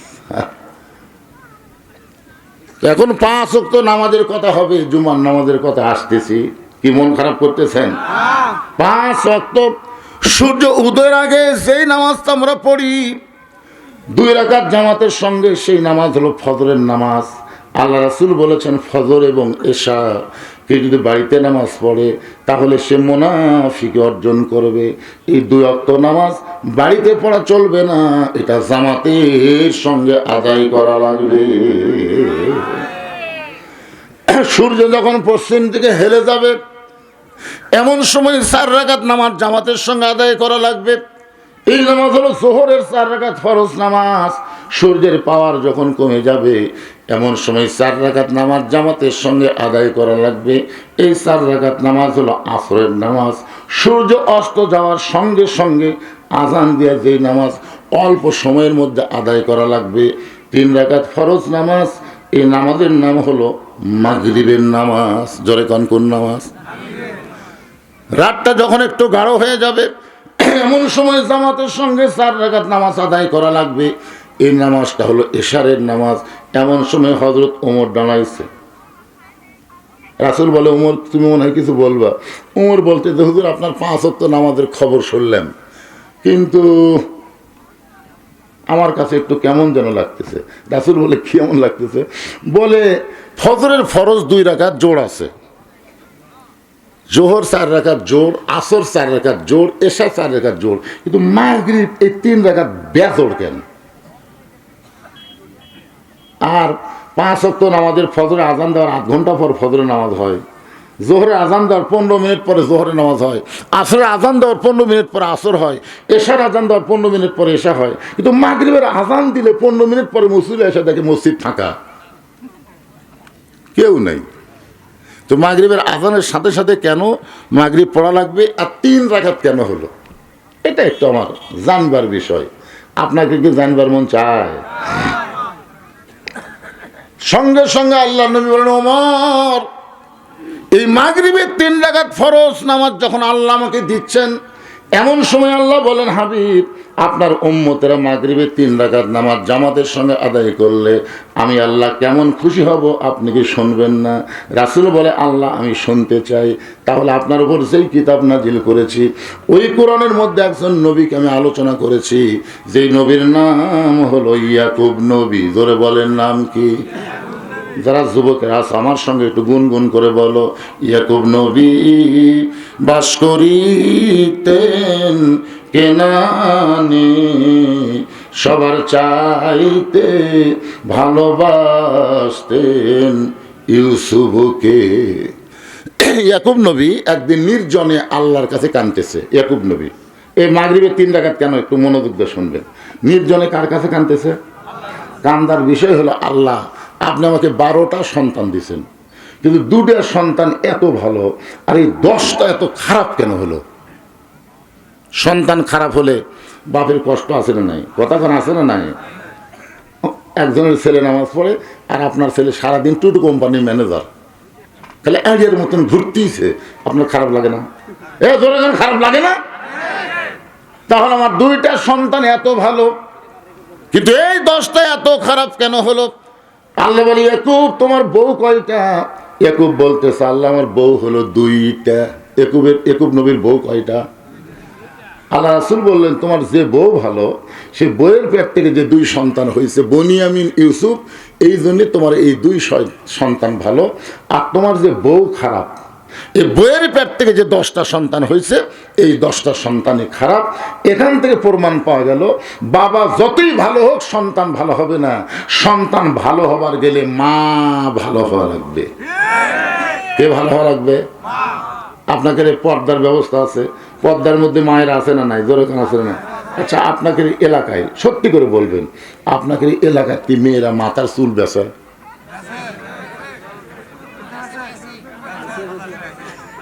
একেবারে জানিয়ে করছেন না বুঝে? আচ্ছা, এরকম কোন স্বামী এখানে আছেন যে হুজুর আমার বউ চুল বেচে? এরকম একটা স্বামী আছেন? আজকে একটা ওয়াজ হবে, বুঝলেন? না না, যার বউ বেচে সে স্বামী খাওয়া লাগবে। হ্যাঁ, শোনেন, মেয়ে মানুষ মারা গেলে, আপনাকে এলাকায় মেয়ে মানুষ মারা গেলে কয় কাপড় দেন? 5টা কাপড় দেন না? আপনারা বলেন তো, পুরুষের 3টা, মেয়েদের 5টা। পুরুষের মতোই কিন্তু মেয়েদেরকে 3 কাপড় দেওয়া হয়, কিন্তু আলাদা 2 কাপড় 2টা জায়গার জন্য সেট করা হয়। একটা হলো সিনা বাঁধ, আর একটা হলো মাথা বাঁধ। এখন চিন্তা করেন, যে মেয়েটার মাথা মরার পরে বান্ধা দেওয়া হলো, সেই মেয়েটা জীবিত অবস্থায় মাথার চুল বেঁচে খেলো, এই মেয়েটার রেজাল্ট কি? এই মায়েরা যারা বসে আছেন, একটু মনোযোগ দিয়ে শোনেন। তাও চুল কিভাবে বেঁচে জানেন? 1 টাকা এদিকে দেয়, এদিকে চুল দেয়। 1 টাকার সমান চুল হলে 200 টাকা। হাই রে চুলের দাম রে! এই যে 10,000 টাকা, এই সব জানে 10,000 টাকা কেজি। সামান্য একটু চুল কম আছে। এখন ফেরওয়ালা বলতেছে, ভাবি 1 টাকার সমান হতে সামান্য লাগবে। তো বলতেছে, ভাই রে, সারা সপ্তাহ তো আমি ছিঁড়িছি রে। মানে আপনি যে প্যারাশুট তেল কিনা দিয়েছেন, জুই তেল কিনা দিয়েছেন, ওটা গেলে গেলে হাওয়া, লাভ নেই। সারা সপ্তাহ ছিঁড়িছে, ছিঁড়া তো এই হলো, ভাবি আর সামান্য। তখন ঘরের মধ্যে দেখো, একটু ধৈর্য ধরো ভাই, আসতেছি। ঘরের মধ্যে মুড়া চিরুনি দিয়ে, বুঝলেন, কেন চুলের মই দেয়। হায় চুল ছিঁড়ে আনে, বলতেছে, ভাই এখন দেখেন তো হইতে না। তখন চুল এই ফেরওয়ালাকে লাড়ায় ছেড়ে পল্লার উপর দিয়ে বলতেছে, ভাবি একটু কম আছে, অসুবিধা নেই, আগামী সপ্তাহ ধরে দিবেন। এখন আপনার বলেন, আপনার বইয়ের চুল যদি একটা ফেরওয়ালা লাড়ায় ছেড়ে কিনে, আপনার সে বইয়ের খবর কি? একটু মনোযোগ দিয়ে শুনবেন। বাবা আনন্দে মাতিয়া সাগরে ভাসাইয়া, সেই যে চইলা যায় খবর লয় না। মাজন ধরিয়া উদরে কত যতন করে, 10 মাস পরে পায় প্রসবের বেদনা। এমন দরদি ভাবে কেউ হবে না আমার মা গো। একেবারে রক্ত মাখা জামা ওই 10 জন ইয়াকুব নবীর কাছে নিয়ে আসছে। মাগরিবের 3 রাকাত নামাজের কথা বলতেছে, একটু মনোযোগ দেন। রক্ত মাখা জামা নিয়ে আসছে, এসে বলতেছে, বাবা বহু চেষ্টা করছি, ইউসুফকে বাঘের হাত থেকে বাঁচাবার পারিনি, কিন্তু জামা বাঁচাছি। কি বাঁচাছা? ইয়াকুব নবী তাকায় দেখে জামা খালি রক্তে মাখা, কিন্তু বাঘ যে ধরিছে তার কোনো চিহ্নই নেই। আপনি ইউসুফকে ধরার আগে ইউসুফকে জামা খুলে ধরিছে না জামা সহ ধরছে? তো জামাত রক্ত মাখা আছে, কিন্তু ছেঁড়া নেই, কিছু নেই। ইয়াকুব নবী বুঝবার পারলেন এই 10 জন সন্তান ইউসুফের ব্যাপারে ষড়যন্ত্র করতেছে। তিনি ঘরের মধ্যে জামা নিয়ে গিয়ে আল্লাহর কাছে 2 হাত তুলে বললেন, আল্লাহ, আমার ইউসুফ যেখানে আছে তুমি তাকে হেফাজত করো। আপনার বলেন তো, বাবার দোয়া সন্তানের ব্যাপারে আল্লাহ কবুল করে কি করে না? আমি কিন্তু বাবার কথা বলেছি। এখানে আবার অনেকে দয়াল বাবা চিন্তা করবেন না, কারণ আমাদের বাংলাদেশে নিজের বাবার চাইতে দয়াল বাবাকে অনেকে বেশি ভালোবাসে। ধরে কার কথা ঠিক কে না? আমার দয়াল বাবা কলা খাবা, এরকম গান আছে না নাই? আর একজন বক্তা আছে, ওর কাছে খালি বাবার ফ্যাক্টরি। এরকম একটা বাবা আমাদের বাংলাদেশ বক্তা নাই, দয়াল বাবা, কেবলা বাবা, এ বাবা, শালি বাবা, এ বাবা, খালি বাবার বাবা। শোনেন, 3টা বিষয়ে 3 জন বাবাকে আপনারা খুব মজবুত করে রাখবেন। একটা হলো আদি পিতা আদম আলাইহিস সালাম, একটা হলো জাতির পিতা ইব্রাহিম আলাইহিস সালাম, আর একটা জন্ম দেওয়া বাবা। এই 3টা বাবা 2 করা যাবে না। কেউ যদি বলে আমার জাতির পিতা 2টা, বুঝবেন ওর জাতির মধ্যে ভেজাল আছে। আদি পিতা 2টা বলা যাবে না, 2 বাপে জন্ম দিয়েছে এটাও বলা যাবে। ইয়াকুব নবী আল্লাহর কাছে ফরিয়াদ করলেন, আল্লাহ দোয়া কবুল করলেন। ইউসুফকে কূপের মধ্যে ফেলে দিয়েছে। বণিকেরা যাওয়ার সময় পানি তৃষ্ণা লাগলো, ওই কূপের মধ্যে গিয়ে দেখে পানির উপর একটা পূর্ণিমার চাঁদের মতন সন্তান আছে। ওই সন্তানকে তুলে সবাই বলে আমি নিব, আমি নিব। বণিকের সর্দার বলে তাহলে টুকরা টুকরা করে নেওয়া লাগবে। বলে টুকরা টুকরা না, একে বিক্রি করে যেই টাকা হবে সেই টাকা আমরা ভাগ করে নেব। এখন ইউসুফ ছোট্ট মানুষকে বাজারে বিক্রি করতে নিয়ে যায়। 2 জন খরিদ্দার বাজারের মধ্যে ঘুরতেছে। ওই সময় মানুষ বেচা কেনা হইতো। ইউসুফের দিকে তাকায় জুলাইখা পাগলি হয়ে বলতে, স্বামী গো, এই যে ফুটফুটে সন্তানকে আমি গ্রহণ করতে চাই, এই সন্তানকে আমি গ্রহণ করতে চাই। বণিকের সর্দার মনে মনে চিন্তা করে, মেয়ে মানুষ যখন কোনো জিনিস পছন্দ করবে তার দাম বেশি চাইলে কোনো সমস্যা। আপনি বগলে যদি জয়পুরহাট যান, আপনি ঠকিছেন। আপনি বগলে কাপড় কিনবার যাবেন, একেবারে 600 টাকা কাপড়ের দাম 1200 টাকা চাবি। আর এরকম কাপড় বাড়ি করে ভাবি এইটা আমার মানবি, ভাবি আরে হায়। এই জন্যে মেয়ে মানুষ কোনো জিনিস পছন্দ করলে দাম বেড়ে যায়। যখনই বণিকের সর্দার বুঝবার পারছি ইউসুফরে পছন্দ করছে একজন নারী, তার নাম হলো জুলাইখা। জুলাইখার নাম কি? 1 লক্ষ স্বর্ণ মুদ্রা আজিজ মিশর বলে কি এত কি দাম হয়? জুলাইখা বলতেছে, বহু বছর সংসার করলাম, এখন পর্যন্ত সন্তান দিবার পারলা না। একটা সন্তান কিনবার চাই, এখানে তোমার টাকা বাজলো কোন জায়গায়? 1 লক্ষ স্বর্ণ মুদ্রা দিয়া ইউসুফকে জুলাইখা কিনে নিয়ে বাড়িতে যায়। নিজের সন্তানের মতন তাকে লালন পালন করে, নিজের সন্তানের মতোই লালন পালন করে। কিন্তু এক সময় ইউসুফ বড় হচ্ছে। সুবহানাল্লাহ। আচ্ছা বলেন, একটা পুরুষ মানুষ, একটা ছেলে বড় হলে, একটা বালক যদি, একটা ছেলে যদি বালক হয়, তার মধ্যে কিছু সিমটম দেখা যায় না? কথা কানা যায় না? আমরা তো অনেক সময় না বালক হয়ে থাকতে চাই। খুব খেয়াল করবেন, একটু পুরুষ হচ্ছে পুরুষ। এই জন্য আল্লাহ রাসূল বলেছেন, দাড়ি মোট যতদিন বাচ্চাদের না উঠবে, সেই বাচ্চা যদি পর পুরুষ হয়, দুলা ভাইয়ের সাথেও শালা থাকা যাবি না। আমার কথা কি বুঝতে পারলেন? দাড়ি মোট যতক্ষণ না উঠবে ততক্ষণ মেয়া মেয়া লাগে। যখন কি লাগে, মেয়ার মতন লাগে। ভাইজান, আপনি সামনে বসে তার মন খারাপ করেন না, অসুবিধা নেই। একটা পুরুষ মানুষের একটা ঢপ আছে, তো একটা চেয়ারে নাই, এ ধরে কোন আছে না? নাই, কথা কর না। ইউসুফের দাড়ি মোচ গজাইছে। যেই পুরুষের মতন ইউসুফের চেহারা হয়েছে, এমন সময় জুলাইখা ইউসুফের দিকে তাকাই, মিন শাররিল ওয়াসওয়াসিল খান্নাস, ভিতরে শয়তান বলতেছে, জুলাইখা তোর আজিজ মিশর বুড়া হয়ে গেছে, কি টকবগা যুবক। ও জুলাইখা, ইউসুফ তো তোর নিজের কেউ না, আজ থেকে নিজের করে নাও ভালোবেসে। জুলাইখা ইউসুফের চেহারা দেখে প্রেমে পড়ে, যেই মাত্র ইউসুফের গায়ে হাত দেয়, সঙ্গে সঙ্গে ইউসুফ বলতেছে, হারাম হারাম। জুলাইখা চমকে গেছে, কিসের হারাম? ইউসুফ বলতেছে, এভাবে আমার গায়ে হাত দিবেন না। এতদিন আপনি আমাকে নাড়াচাড়া করেছেন, তখন আপনার শরীরের মধ্যে কোনো গরম পাই নাই, কিন্তু আজকে কিভাবে আপনি আমার গায়ে হাত দিলেন? আমার দেহে কেন গরম লাগতেছে? কুল্লু নাবিউন মাসুম আইন, আল্লাহ প্রত্যেকটা নবীকে বেগুনা মানায় দিছে। জোরে কান সুবহানাল্লাহ। জুলাইখা চিন্তা করে দেখে সোজা আঙ্গুলে ঘি উঠবে না, আঙ্গুল বাঁকা করা লাগবে।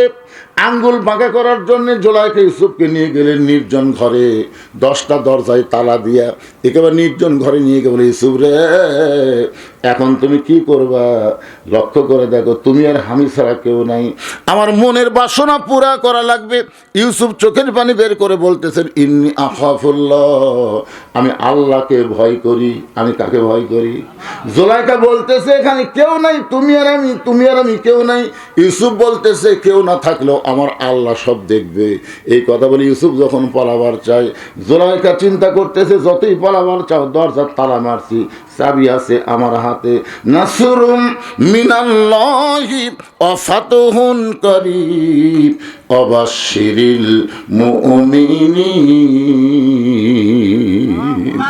প্রত্যেকটা দরজার তালা খুলে গেল, সমস্ত দরজার তালা খুলে ইউসুফ যখন শেষ দরজার তালায়, এমন সময় জুলাইখা রাগিনী ভাগিনী হয়ে ইউসুফের জামার পিছন দিকে এভাবে খামচে ধরছে। তালা দিয়ে আটকান গেল না, তারপরে চলে যাবে, যাবার দিব না। জামা যখন খামচে ধরছে, যার কোলে যায় আল্লাহর ভয়, তার কি কোনো জামার মহব্বত হয়? ইউসুফ যখন পালায় গেছে, এমন সময় জুলাইখা মাথার চুলগুলো এলোমেলো করে বিচারকের কার্যালয়ে রাজদরবারে এলোমেলো চুল করে বলতেছে, ও বিচারক মণ্ডলী, যাকে সন্তানের মতন লালন পালন করলাম, সে ইউসুফ আমার ইজ্জত নষ্ট করবার চায়। আমাকে এমনভাবে ধরেছিল, আমি যদি আজকে নিজকে রক্ষা না করতাম তাহলে আমার ইজ্জত বাঁচাবার পারতাম না। সঙ্গে সঙ্গে সমস্ত বিচারক বলে, জুলাইখা এমন করে আপনি কাঁদবেন না, অবশ্যই ইউসুফের বিচার হবে। আপনারা বলেন তো, জুলাইখা অভিযোগ করেছে, কিন্তু বিচারকরা বলতেছে অবশ্যই বিচার হবে। এখানে তদন্তের দরকার আছে না নাই? তদন্ত ছাড়াই বিচার। আমি সংক্ষেপে বলতেছি, মাগরিবের 3 রাকাত নামাজ আমরা কেমনে পাইলাম ভাইজান? এই নামাজ পড়লে আমাদের লাভটা কি? এই নামাজটা এরকম ব্যতিক্রম হলো কেন? ফজর 2 রাকাত হলো জোর, জোহর 4 রাকাত জোর, আসর 4 রাকাত জোর, এশা 4 রাকাত জোর, কিন্তু মাগরিবের অল্প সময়ের মধ্যে গল্প করা লাগবে। এই 3 রাকাত বেজোর, এটা কেন পড়লে লাভটাকে বোঝানোর জন্য বলতেছি। এখন পরের দিন বিচার হচ্ছে, সংক্ষিপ্ত ভাই বলতেছি, বিচার হাজার হাজার মানুষ আছে বিচার দেখার জন্যে। জুলাইখা তাকে ছোট্ট থেকে লালন পালন করছে, সেই ইউসুফ নাকি হায় রে নিজের মায়ের মতন জুলাইখার ইজ্জত নষ্ট করবার চাচ্ছে। এই নিমক হারামের ঢপটা কেমন? সবাই দেখতে এসে দেখে ইউসুফ দাঁড়িয়ে আছে, ইউসুফের চেহারার দিকে তাকায় দেখে এই মানুষটা এত সুন্দর মানুষ, কোনোদিন মানুষ নির্যাতন করতে পারে না, কোনোদিন বাড়ি ঘর পোড়ায় দিবার পারবে না, কোনোদিন ইজ্জত নষ্ট করবে না, অপরের সম্পদ নেবে না। আল্লামা সাইদি হুজুরকে 50 বছর মানুষ বাংলাদেশের প্রত্যেকটা তাফসীর জগতে দেখেছে। আপনার বলেন তো, তার চেহারার মধ্যে যুদ্ধ অপরাধের কোনো চিহ্ন আছে? মানুষ খুন করছে, বাড়ি ঘর লুটতারাজ করছে, হাসিনা যেগুলো কেস দিছে, হায় হায়। আল্লাহ কোরআন দিয়ে তদন্ত করলেন, ইন্নামা ইয়াখশাল্লাহ মিন ইবাদিহিল উলামা। বান্দা সময়ের মধ্যে আলেম বান্দারা সবচাইতে আল্লাহকে বেশি ভয় করে, এ কথা বললেন আল্লাহ। আর হাসিনা বলতেছে আলেমরা নাকি নির্যাতন করে। আপনার বলেন তো, ওনার চেহারার মধ্যে, সুরতের মধ্যে, কথাবার্তার মধ্যে উনি যে যুদ্ধপরাধী, নারী নির্যাতন করছে, এগুলো কি বোঝা যায়? সবাই ইউসুফকে দেখতে আশ্চর্য হয়ে যায়। এত সুন্দর মানুষ, এত সুন্দর মানুষ ওই জুলাইখার ইজ্জত নষ্ট করবে, এটা বিশ্বাস হয় না। এমন সময় প্রধান বিচারপতি বলে, ইউসুফ, যিনি তোমাকে সন্তানের মতন লালন পালন করলো, আর তুমি তার ইজ্জত নষ্ট করবার চাও, তুমি এমন নিমক হারাম হয় না কেন? এই কথা প্রধান বিচারক বারবার যখন বলতেছে, এমন সময় মায়ের কোল থেকে 2.5 মাস, কোনো কিতাবে লিখছে 3 মাসের একটা বাচ্চা জবান খুলে বলতেছে, রে প্রধান বিচারপতি, শুধু জুলাইখা অভিযোগ করলো আর তোমরা ইউসুফের বিচার শুরু করলে। অভিযোগ শুনে বিচার করলে হবে না, তদন্ত করা লাগবে। বিচারপতি কয়, কে রে? এটা কে রে? কে কথা বললো রে? তখন এক মা বলতেছে, আমার এই বাচ্চা 2.5 মাস বয়স। কি কথা কয়? প্রধান বিচারপতি বলতেছে, তা আমার কাছে নিয়ে আসো। প্রধান বিচারপতির কাছে যখন নিয়ে যাওয়া হয়েছে, ওই বাচ্চাটার জবান আল্লাহ খুলে দিছে। বাচ্চা বলতেছে, রে বিচারপতি, শুধু অভিযোগ করেছে, অভিযোগ শুনে বিচার করো, তদন্ত করে দেখো, তদন্ত করে দেখো। যদি ইউসুফ জোলাইখাকে ধরবার চায়, ইউসুফ যদি জোলাইখার ইজ্জত নষ্ট করবার চায়, তাহলে জোলাইখা ইজ্জত বাঁচানোর জন্য ইউসুফের জামার সামনে ছিঁড়ে ফানাফাট করে দিবে। কারণ ইউসুফ ধরবার গেছে, ধরে কর কী করবার গেছে, আর জোলাইখা বাঁচবার চায়, তাহলে জামার সামনে ছিঁড়ে ফানাফাট হয়ে যাবে। আর যদি জোলাইখা ইউসুফকে ধরবার চায়, ইউসুফ যদি তার ইজ্জত রক্ষা করতে চায়, তাহলে জামার পিছন দিকে ছেঁড়া হবে। এখন তদন্ত করে দেখো তো ইউসুফের গায়ের জামার খবর কি। সমস্ত বিচারক তদন্ত করে দেখে জামার সামনে তো ছেঁড়া দূরের কথা, কোনো ময়লাও পর্যন্ত নাই। আর পিছন দিকে তাকায় দেখে জামার অনেক জায়গায় ছেঁড়া। সমস্ত বিচারক চোখ বন্ধ করে মনে মনে কয়, ইউসুফ তুমি নির্দোষী, কিন্তু আমরা জবান বন্ধ করেছি, আমরা জবান বন্ধ করেছি। ইউসুফ তুমি নির্দোষী, কিন্তু একজনের ভয়ে আমরা জবান বন্ধ করছি। প্রত্যেকটা বিচারকই কিন্তু জানতো আল্লামা সাইদি হুজুর নির্দোষী, কথা ঠিক না, কিন্তু আমরা জবান বন্ধ করেছি। মানে এমন একটা ভয় দেখাইছে, এমন একটা লোভ দেখাইছে, যে লোভের কারণে চিন্তা করে দেখেন, ইউসুফ তুমি নির্দোষী, কিন্তু আমরা জবান খুলবার পারতেছি না, আমরা বড় বিপদে আছি। কিছুক্ষণ পর আজিজ মিশর জোলাইখার স্বামী বলতেছে, বিচার তদন্তের রিপোর্ট কি, তদন্তের রিপোর্ট কি? প্রধান বিচারপতি বলতেছে ইউসুফ দোষী। কারণ আজিজ মিশর প্রধানমন্ত্রী, আর তারই বউ হলো জোলাইখা, কোনটা বাঁচায়? যার কারণে বলে ইউসুফ দোষী। সঙ্গে সঙ্গে ইউসুফ একটা গান গাইতেছে, বিনা দোষে দোষী কইয়া, বিনা দোষে দোষী কইয়া ইউসুফ গেল জেলখানা। আল্লাহ ও জনম দুঃখী কপাল পোড়া নবী ইউসুফ একজনা। 23 সালের আগস্টের 14 তারিখে আল্লামা সাইদি হুজুরকে হত্যা করেছে। 24 সালের 5 আগস্টে ওই কালকি জোলাইখা বাংলাদেশ থেকে পলান লাগছে। জোরে কোন কথা ঠিক কিনা? আল্লাহর বিচার আছে না নাই? আমার আগে আমার দ্বিতীয় বক্তা ভাই ওয়াজ করতেছিল, তো ইজ্জু মান তাশা ওয়া তুযিল্লু মান তাশা বিয়াদিকাল খায়র ইন্নাকা আলা কুল্লি শাইইন কাদির। আল্লাহ এক সময় ইউসুফকে মিশরের খাদ্যমন্ত্রী, শেষ পর্যন্ত প্রেসিডেন্ট বানায় দিয়েছে। সুবহানাল্লাহ কোন। মিশরে যখন খাদ্যমন্ত্রী ইউসুফ নবী, তখন ওই 10 জন, কোন 10 জন? ওই 10টা হাত পা বান্ধে কুয়ার মধ্যে ফেলে দিছে, ওরা যাচ্ছে। ইউসুফ নবীর সামনে দাঁড়ায় বলতেছে, আমরা হলাম কিনান দেশের অধিবাসী, আমাদের বাবা হলো ইয়াকুব নবী, আমরা আপনার কাছে একটু খাদ্য সাহায্য চাই। কিছু চোখ বন্ধ করে দেখে এরাই তো। এতই কান্না কান্দিছি রে আমি, এতই কান্না করছি যে ভাইজান হাত পা বান্ধা কুয়ার মধ্যে ফেলা দিস না ভাই, যদি আমাকে পছন্দ না করিস আমি চলে যাবো যেখানে খুঁজি সেখানে, কিন্তু আমাকে এইভাবে ফেলা দিস না ভাই। এতই কান্দা কান্দিছি, কিন্তু এই 10 জন আমার চোখের পানি দেখেনি, ওরা হাত পা বান্ধা কুয়ার মধ্যে ফেলা দিছে। মন বলতেছে লাগা লাগা, তোর এখন হাতত ক্ষমতা আছে, এই 10টাকে লাগা। আর ইমান বলতেছে মাফ করে দে, মাফ করে দে। কেন ওরা যদি কুয়ার মধ্যে না ফেলাতো, তাহলে আজকে তোকে এই জায়গা কে নিয়ে আইছে? চিন্তা করে দেখেন, একটা সূত্র রাখবে তো। আপনার বুঝতেছেন না ভাইজান? একটু মনোযোগ দিয়ে শোনেন, তাহলে বুঝতে পারবেন। এখন বিয়ার রাতি, বইয়ের ওপর স্বামীর সন্দেহ আছে, বিয়ার বাসর রাতি।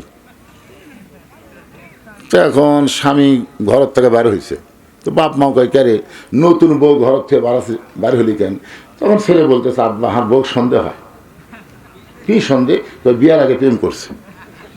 তোর বাপ কয় তুই কি দেখছু? কয় দেখিনি। তো সন্দেহ করিস কে? এরা যুদ্ধপরাধী, এরা মানুষ খুন করছে। কখন করছে? স্বাধীনতার আগে। বাপ মা কয় পাগল, বউ লিয়ে করে খা, আর যেন প্রেম না করে তুই খেয়াল করবো। তোর বাপের ঝাঁকিতে ওই বউ লিয়ে করে খাচ্ছে। খাতে খাতে বাচ্চা কাচ্চা হয়ে গেছে, নাতি নুৎকুরও হয়ে গেছে, বুঝছেন? 42 বছর পর, যখন কয় বছর পর, 42 বছর পর ওই পুরানো ব্যারাম আবার মাথা চাড়া দিচ্ছে, ওই পুরানো ব্যারাম। স্বাধীনতার সময় কিন্তু শেখ মুজিবুর রহমান সব মাফ করে দিছে, যখন কথা কন না কেন, কিন্তু এই হাসিনা এসে 42 বছর পর আবার এই পুরানো ব্যারাম মাথা চাড়া দিচ্ছে। তো এখন স্বামী বউ বলতেছে তোমার তালাক দেবো, বউ বলতেছে আমার দোষ কি? বলে দোষ হলো বিয়ার আগে প্রেম করছি। এই বিয়ার আগে প্রেম করছি, বাসর ঘরে তালাক দেবেন এতদিন পর কেন? আজকে বাংলাদেশে যারা বিশৃঙ্খলা করতে চায় তারাই বলে এরা যুদ্ধপরাধী, এরা রাজাকার। আসলে কথা কিন্তু সত্য না। বাংলাদেশকে ভারতের তলাবিহীন ঝুড়ি বানায় ভারতের করজ রাজ্য বানাবার চায়। জনগণ কথা ঠিক কিনা ভাই?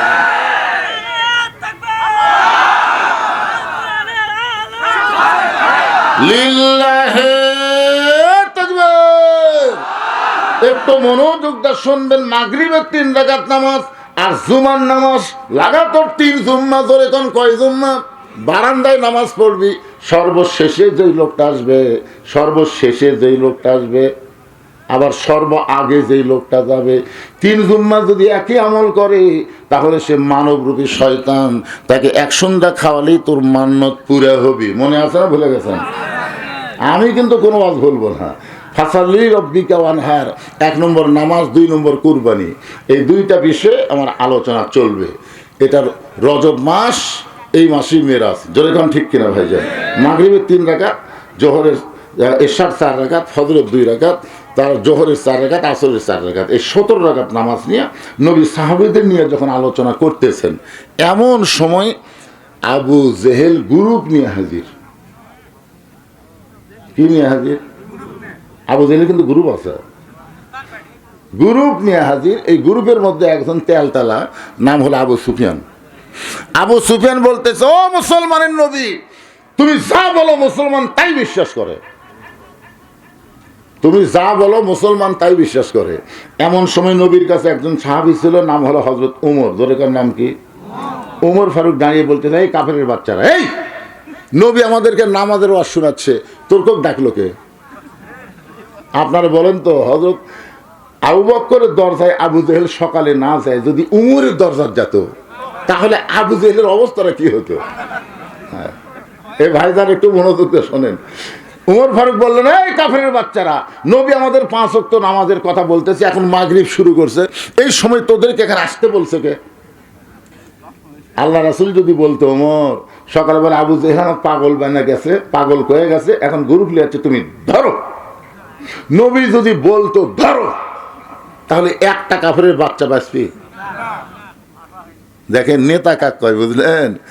আল্লাহ নবী বলে, ওমর এজলাস, ওমর তুমি বসো, ওমর তুমি বসো। ইসলামের আদর্শের নেতা তারাই হবে যারা কর্মীকে উস্কায়া দেয় না, বরং কর্মীকে বসায়া দেয়।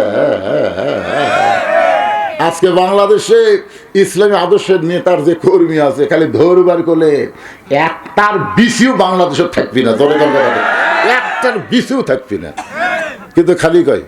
এই যে দেখেন, এই যে আসন বন্টন নিয়ে দেখছেন, আসন বন্টনে কি হলো? এতদিন ধরে যারা কাজ করতেছে, খালি আমির বলতেছে তোমাকে ওখানে দেওয়া গেল, অমুককে দেওয়া হবে। উনি বলতেছেন উপর থেকে নির্দেশ যা হবে তাই, আমার এখানে আপত্তি। হায় হায়, কি নেতা মানার সিস্টেম রে! আর এটি আইজাকারে নমিনেশন দিয়ে দিয়েছে, একজন মশাল মিছিল, আরেকজন ই মিছিল, ও মারো ধরো। এগুলা মানুষের দল, এগুলা আল্লাহর দল না। আল্লাহর দলের কিছু সৌন্দর্য আলাদা আছে। জোরে কোন কথা ঠিক করে? রাসূল বলে, ওমর এজলাস, বসো। উমর ফারুক যখন বসে গেছে, নবী আমার 2 হাত বাড়ায় বললেন, ও মক্কার সম্ভ্রান্ত ব্যক্তিরা, আপনারা যখন এসেছেন তাহলে আপনারা বসেন, আমি 5 ওয়াক্ত নামাজ নিয়ে কথা বলতেছি। এমন সময় আবু সুফিয়ান বলতেছে, আমরা তোমার নামাজের ওয়াজ শুনতে আসি নাই, আমরা তোমার নামাজের ওয়াজ শুনতে আসি নাই। রাসূল বললেন, তাহলে কি জন্য আইছেন? আবু সুফিয়ান বলতেছে, আমাদের নেতা আবু জেহেল 2 বার বাইতুল মুকাদ্দাস ভ্রমণ করেছে, 2 বার বাইতুল মুকাদ্দাসে গেছে। আমাদের জানবার বিষয় হলো বাইতুল মুকাদ্দাসের দরজা জানলা কয়টা? আমাদের জানার বিষয় হলো বাইতুল মুকাদ্দাসের দরজা জানলা কয়টা? নবীর চোখ দিয়ে দর দর করে পানি পড়তেছে। আবু বকর বলে, রাসূলুল্লাহ, সকালবেলা আবু জেহেল আপনাকে পাগল বলে চলে গেছে, এখন গ্রুপ নিয়ে এসে চূড়ান্ত অপমান করার জন্যে, আপনি কি দরজা জানলার হিসাব জানেন? রাসূল কান্দে বলে, আবু বকর, আমি শুধু আল্লাহর হুকুমে বাইতুল মুকাদ্দাসের মধ্যে 2 রাকাত নামাজ পড়াইছি, আমি তো দরজা জানলা গুনবার যাইনি। আপনারা জয়পুরহাটের কেন্দ্রীয় মসজিদে নামাজ পড়েন না? পড়েন না? তো যদি আপনি সামনে কাতার নামাজ পড়েন, কোনো মুসল্লি যদি বলো ভাই নামাজ পড়ছে, সামনে কাতার পড়ছি, আমার বিশ্বাস হয় না, বিশ্বাস হয় না। আরে ভাই পড়ছি ভাই রে, বিশ্বাস হয় না রে। এ তোর বিশ্বাস কেমনে হবি? যদি বলেন মসজিদে কয়টা ফ্যান আছে, তাহলে বিশ্বাস হবে। আপনারা কোনোদিন কি ফ্যান গোনার জন্য ঢুকছেন? তাহলে এইরকম প্রশ্ন করা মানে কি? যেই বলেছে মসজিদে দরজা জানলা কয়টা, নবীর চোখ দিয়ে দর দর করে পানি পড়তেছে। আল্লাহ আবু বকর বলতেছে, রাসূলুল্লাহ যদি কবর না পারেন আপনাকে চূড়ান্ত অপমান করবে।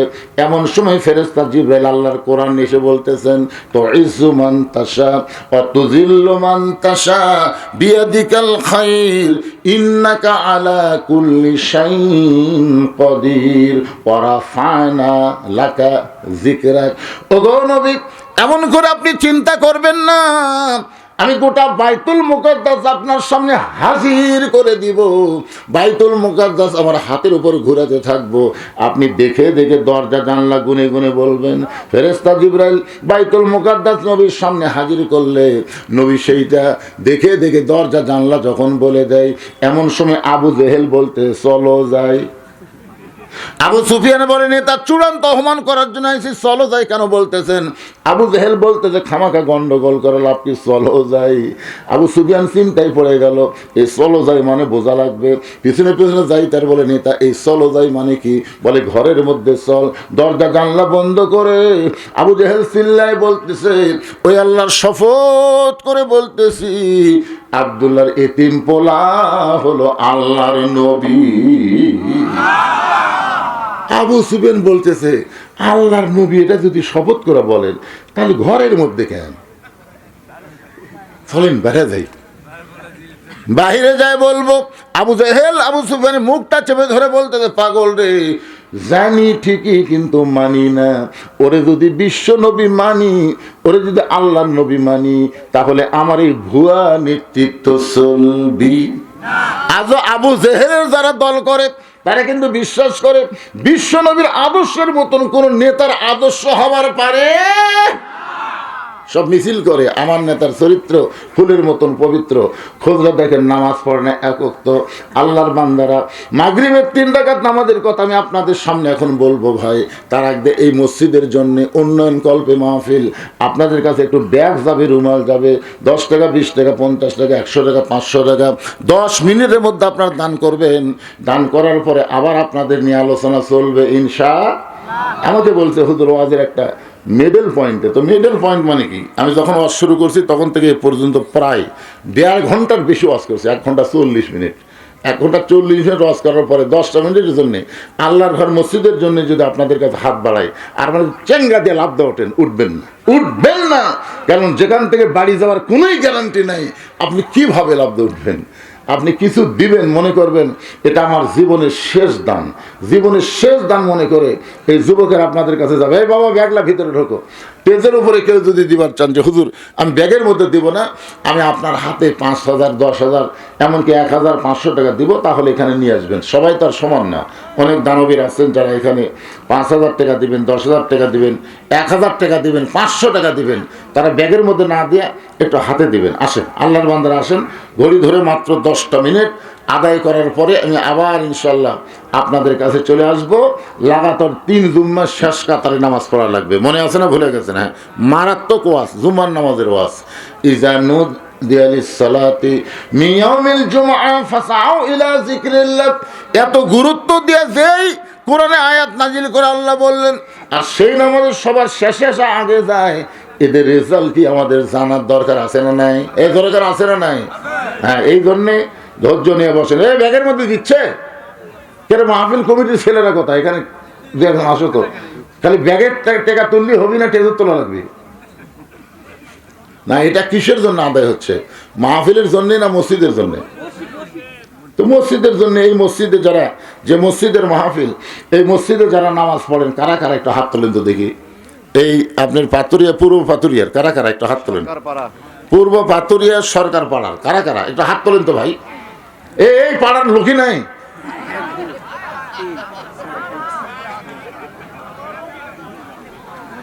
এই যে এটি একজন হাত তুলে আছে। আচ্ছা, যারা এই পূর্ব পাতুরিয়া সরকার পাড়া বাদ দেয় অন্য পাড়ার, তারা হাত তোলেন তো দেখি।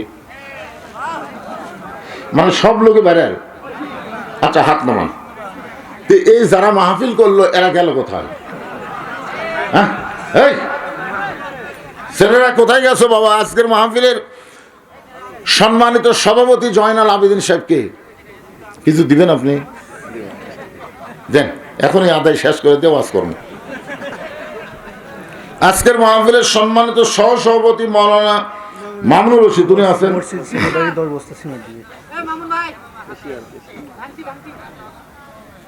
মসজিদের কি সেটা কি? এই মসজিদের সেক্রেটারি সাহেব 10 বস্তা সিমেন্ট দান করবে। লোকই নাই, এই পূর্ব পাথরের লোকই নাই। এরা কি কবি, বাইরের লোক আর কি কবি?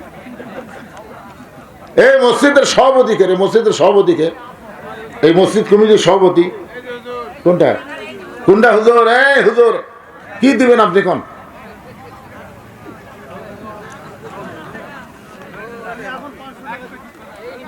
এখন 500, পরে কিছু দিবেন না?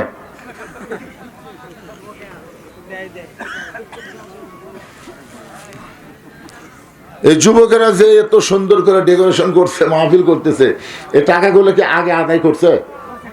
এই গ্রাম থেকে কি আগে আদায় করছে?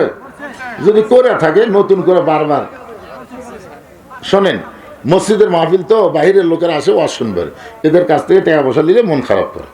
আপনাদের মসজিদ আপনারা সাইজ করবেন। প্রত্যেক পাড়ায় পাড়ায় মসজিদ আছে না নাই? জোর করে আছে না নাই? হ্যাঁ, প্রত্যেক পাড়ায় পাড়ায় মসজিদ আছে।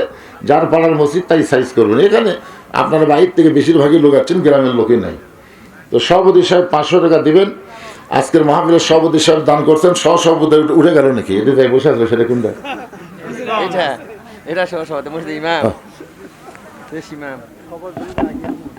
হ্যাঁ, জি জি জি, সেটা বুঝেছি। আদায় দেখলি বোঝা যায়। সবাই একটু দরুদ পড়েন। আল্লাহুম্মা সাল্লি আলা সাইয়্যিদিনা মাওলানা মুহাম্মদ ওয়া আলা আলি সাইয়্যিদিনা শাফিআনা। আমার মায়েরা যারা পর্দার অন্তর আছেন, মা, ইসলামের জন্য সর্বপ্রথম যিনি সব কিছু আল্লাহ রাহে দান করেছেন তার নাম হলো খাদিজাতুল কুবরা। নবীর দরদের বিবি খাদিজার সঙ্গে জান্নাতে যাওয়ার জন্য আপনারা আল্লাহর ঘর মসজিদে দান করবেন। আমি মেয়েদের বলে দিলাম, মেয়েদের কাছে আপনারা যাবেন, মেয়েরাও দান করবে। আর আপনারা যারা ভিতরে আদায় করলেন, এই ব্যাগগুলো নিয়ে টেজে চলে আসেন। এখনই আদায় শেষ করে দেওয়া হলো। এই বেশি আদায়ের দরকার নেই, আগে আদায় হয়েছে। সভাপতি সাহেব বলছে যে আমাদের গ্রামে আগে আমরা আদায় করছি। তো যাই হচ্ছে, যেটাই হচ্ছে, এটা আল্লাহর রহমত ইনশাল্লাহ। একটু জিকির করেন ভাইজান, জিকির করে আবার আলোচনা শুরু হবে। লা ইলাহা ইল্লাল্লাহ, জোরে লা ইলাহা। ভাইজান কোন গ্রামের? সাবেক কমিশনার ভাই আমার 1000 টাকা দান করেছে। আল্লাহ তার দানকে কবুল করেন। আল্লাহ নেক নিয়ত নেকাশা পড়াক, আল্লাহুম্মা আমিন। অনেক অতিথির নাম আছে, বিশেষ অতিথি, আমন্ত্রিত অতিথি। এগুলো অতিথিগুলো দিছে না, আসেইনি, ঠান্ডার ঠেলা। প্রথম জুম্মায় ওই বারান্দায় বসে দেখতেছে সর্বশেষে কে আছে। প্রথম জুম্মায় দেখে সর্বশেষে ওর বাপের ছোট ভাই চাচা আছে। আপনারা বাপের ছোট ভাই কি কন? প্রথম জুম্মায় দেখে চাচা শেষে আছে। এখন মনে মনে চিন্তা করে, আল্লাহ কাজ কামের ভেঙে চাচাই না হয় শেষে আছে, চাচা যেন আগে না যায়। খেয়াল করে দেখতেছে চাচাই আগে চলে গেছে। 3 জুম্মা, ধরে কোন কয় জুম্মা? দ্বিতীয় জুম্মায় দেখে চাচাই শেষে, চাচাই সবার আগে চলে গেল। এখন ফাইনাল জুম্মা, ওই মসজিদের মধ্যে ঢুকে বলতেছে আল্লাহ দরকার হলে আরো 3 জুম্মা দেখবো, কিন্তু আজকে যেন চাচা শেষে না আসে। কারণ শয়তানকে দেখবার চায়, শয়তান যদি বাপের ভাই হয় তাহলে দেখতে কেমন লাগে। আল্লাহর কাছে বলতেছে আল্লাহ চাচা যেন শেষে না আসে, কিন্তু ওই চাচাই সবার শেষে আছে। এখন বলতেছে আল্লাহ আজকেই তো শেষ দিন, চাচা যেন সবার আগে না যায়। আল্লাহ যে কোনো একজন তুমি সবার আগে বের করবে, আমি আরো 3 দিন দেখবো, কিন্তু চাচা শয়তান হোক দেখবো না। কিন্তু যতই দোয়া করছে কাম হয়নি, ওই চাচাই সবার আগে বের হয়ে চলে গেছে। ওই একদিক দিয়ে খুশি, একদিক দিয়ে বেজার। খুশি হওয়ার কারণ হলো শয়তান পাওয়া গেল, মান্নত পুরা হবে। আর বেজার হওয়ার কারণ হলো চাচাই যে শয়তান হলো। নামাজ শেষ করার পরে ভাসতাম চাচার বাড়িতে গেছে, গিয়ে বলে চাচা আগামী সোমবার আমার বাড়িতে আপনার দাওয়াত দুপুর বেলায়। চাচা ছোট বাচ্চার মতন কান্দে। কান্দার কারণ হলো বর্তমান বেটার বইয়ের অত্যাচারে বেটার বাড়িতে খাওয়া হয় না, আর ভাস্তার বাড়ির চাচার দাওয়াত। ভাগ্যের ব্যাপার, জোরে কোন কিসের ব্যাপার? বর্তমান বেটার বইয়ের অত্যাচারে বেটার বাড়িতে খাওয়া হয় না। বলেন তো এরকম ছেলে আছে না নাই? এত ভালো ছেলে ছিল, সেই ছেলেটা বিয়ে করার পর এমন নষ্ট হয়ে গেল। এই নষ্ট হওয়ার পিছনে কিন্তু আপনার ছেলের বউ, মানে বেটার বউ। ধরে কোন কার বউ? আরে আপনি কি দেখে বিয়ে করাছেন? আপনি কি দেখে আপনার ছেলের বিয়ে করাইছেন? আপনি কি ডিমান্ড নিয়েছেন? আমাকে এক ছেলের বাপ বলতেছে হুজুর আমি বড় আশা করছি আপনাকে একটু সাথে লিয়া আমার ছেলে বিয়ে করাবার চাই। তাই আমি বললাম ভাই বরযাত্রী যারা বাপের কুপুত্র তারা, আমি যাব না। বলে না হুজুর একটা আশা করছি হুজুর। তো যাই হোক বারবার কান্নাকাটি করার পরে আমি যাওয়ার জন্য রাজি হলাম। তো যাওয়ার সময় একটা গাড়ি চলে যাচ্ছি, ওই আমার ছেলের বাপ মোবাইল করে বলতেছে মেয়ের বাপকে, সাইডে একটু মোবাইল করে বলতেছে এই আমাদের সঙ্গে কিন্তু বড় একটা বক্তা যাচ্ছে, তোমরা একটু পর্দার ব্যবস্থা করো। কিসের ব্যবস্থা করো? পর্দার ব্যবস্থা করো, কারণ এই বক্তা যা দেখবি তাই কিন্তু অবগত করবি। এই কথা শুনে আমি শুনবার পেলাম, কিন্তু কিছু করলাম না। যাওয়ার পরে দেখি মাশাআল্লাহ সেই রকম পর্দা, মেয়ের এক সাইডে পুরুষের এক সাইডে, মাঝকে পর্দা দিয়ে গলি করে দিছে।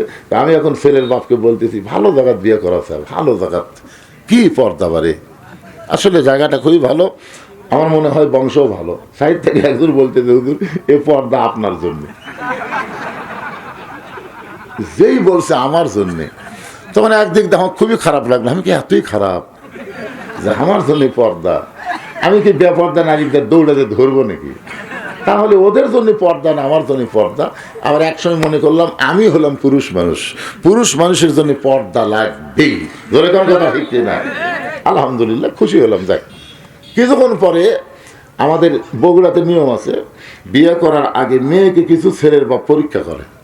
আপনাকে এলাকাতে আছে তো? এরকম মেয়েকে নিয়ে আসলো, নিয়ে আসার পরে আমি বসে আছি, আমার সামনেই মেয়েকে প্রশ্ন করলো মা তুমি কি আয়াতুল কুরসি জানো? আমি চিন্তা করলাম কোরআনের সবচাইতে বড় আয়াত, গুরুত্বপূর্ণ আয়াত, পারবি? এই চিন্তা করতে করতে মেয়েটা আয়াতুল কুরসি শুনাই দিল। সুবহানাল্লাহ। কিছুক্ষণ পরে এখন ছেলের বাপ বলতেছে মা দোয়ায় কুনুত একটু বলো তো। আমি চিন্তা করলাম আমার মসজিদের অনেক মুসল্লি সূরা ইখলাস দিয়ে বেতের পরে দোয়া কুনুত জানেন, হয়তো পারবি না। দেখি মেয়েটা দোয়া কুনুত পারলো। তারপর ছেলের বাপ বলতেছে মা সূরা হাসরের শেষ 3 আয়াত পড়ো তো। তো মেয়েটা যে হুয়াল্লাহুল্লাযী তাসবিহ হওয়ার কারণে আটকে গেছে, মানে একই হওয়ার কারণে আটকে গেছে। ছেলের বাপ খালি বলতে হচ্ছে না হচ্ছে না, ভালো করে কও। যতই ভালো করে কবার কয় ততই আটকে যায়। ছেলের বাপ বলতেছে না হলো না। আমি হলো হয়েছে, আয়াতুল কুরসি পারছে, দোয়ায় কুনুত পারছে, আর এটা পারবি না? যাও মা তুমি গোল্ডেন প্লাস ফার্স্ট যাও। মেয়েটা যখন গেছে তখন ছেলের বাপ বললাম যে আপনার ছেলে ক্লিয়ে আসেন। তখন আমাকে বলতেছে হুজুর আপনি না আমাকে দলের লোক। আমি বললাম পাগলা তোমাকে দলের মধ্যেই ছিলাম, কিন্তু যখন আমাকে বিচারকের আসনে বসা, বিমান নেবেন না মহারানা নগদ দিবেন। বিমান যদি না নিয়ে মহারানা নগদ দেন আপনার বেটার বউ কোনোদিন বউ দরজাল হবে না, আপনার বেটার বউ বৌমা হয়ে যাবে। ধরে কোন ঠিক কিনা? বৌমা দেখবেন বাপ মায়ের চাইতে শ্বশুর শাশুড়িকে বেশি ভালোবাসবে। কিন্তু আপনি ডিমান্ড নিয়ে বেটারে বিয়ে করাইছেন, মহারণা এখন পর্যন্ত দেয়নি, এখন পর্যন্ত মহারণা দেয়নি, বাচ্চা কাচ্চা হয়ে গেছে। মহারণার খবর কি? দিম হুজুর, কি হবে? আল্লাহ রাসূলের জামাতা হযরত আলী সবচাইতে গরিব মানুষ, সে আলীর মহারণা নগদ। জোরে কান সুবহানাল্লাহ। মহারণা বাকি তো আর কোনো কথাই নাই, কিন্তু আমাদের বাংলাদেশে নগদ মহারণা হয় না। একটু মনোযোগ দিয়ে শুনবেন। মুরব্বী কান্দার বলে, বর্তমানে বইয়ের অত্যাচারে বেটার বাড়িতে দাওয়াত হয় না, আর তুই চাচা হয়ে আমাকে দাওয়াত দিলি। ঠিক আছে বাবা, সোমবার দিন যাবো, কোনো টেনশন নাই। এখন স্বামী আসে, বউ বলতেছে তোমার বেটার আর কোনো টেনশন নাই, শয়তানক দাওয়াত দিয়াচ্ছি। বউ বলতেছে শয়তানের সাইজ কিরকম? তুমি যে শয়তানক দাওয়াত দিলে তার সাইজ কিরকম? স্বামী বলতেছে খবরদার, সোমবার দিন দুপুরবেলা শয়তান আসবে, তুই একটা কথা যেন বলিস না। তুই কথা বললে শয়তান যদি না খায় ফেরত যায়, তোর বেটা কিন্তু বাঁচবি না। এমন শর্ত দেওয়া দিছে। এখন সোমবার দিন চাচা ভালো পোশাক পাতি পরে বের হয়েছে, রাস্তার মধ্যে মুরব্বীদের সঙ্গে দেখা হয়। মুরব্বীরা বলে কোথায় যাবা? বলে ভাসতে দাওয়াত দিছে। সমস্ত মুরব্বী বলে বেটার বাড়িতে বাপের দাওয়াত হয় না, আর তুই ভাস্তার বাড়ির দাওয়াত পাইলি, তোর ভাগ্য ভালো। ওই বকত থাবা দেখে আমি হলাম সেই চাচা। এখন দরজা দিয়ে বলতেছে, আব্দুল্লাহ আমি চাচা দরজায়। বউ দৌড়ে গিয়ে স্বামীর কাছে বলতেছে, তুমি না কইলা শয়তান আসবে, কিন্তু যেভাবে ডাকতেছে মনে হয় তোমার বাপের ছোট ভাই। স্বামী আঙ্গুল তুলে বলতে, তো কইনি, চুপ। যদি বেটা বাঁচাবার চাস জবান যেন খুলিস না। যেই মাত্র চাচা বাড়ির মধ্যে আইছে, বাড়ির মধ্যে ঢুকেই বলে, বেটা আমি একটু দোয়া করবার চাই। আব্দুল্লাহ ভাস্তা বলে, দোয়া না, আগে খাওয়া। আগে খাওয়া দাওয়া করেন, তারপরে দোয়া। কারণ ভাস্তা জানে শয়তান যদি দোয়া করে দোয়া উল্টা হবে, এই জন্য আগে খাবার দেয়। আর বইয়ের কাছে বারবার বলতে যে খবরদার কিছু বলিস না, এটাই শয়তান, এরে খাওয়াইলে মান্যত পুরা হবে। বউ বলতে যে কেমনে শয়তান? বলে পরে বলবো, আগে কামটা হয়ে যাক। খাওয়া দাওয়া যখন শেষ হয়ে গেছে, এমন সময় চাচা বলতেছে, বাবা আমি একটু দোয়া করি, এত টাকা খরচ করে তুই চাচারে খাওয়াইলি, আমি একটু দোয়া করি। ভাস্তা হাতে ঠাসি দিয়ে বলতে, শয়তানের দোয়ার দরকার নাই। চাচা বলে শয়তান মানে?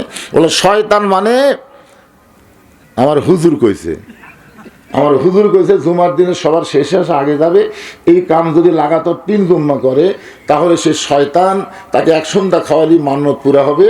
কারণ বেটা হওয়ার পরে নিয়ত করছি, আল্লাহ আমি শয়তানকে এক সন্ধ্যা ভাত খাওয়াবো। এটা শয়তান খুঁজে পাচ্ছে না, আপনি যে শয়তান, এটা হুজুর না করলে তাই বুঝতাম না। চাচা বলতে যে কয় জুম্মার কথা কছে?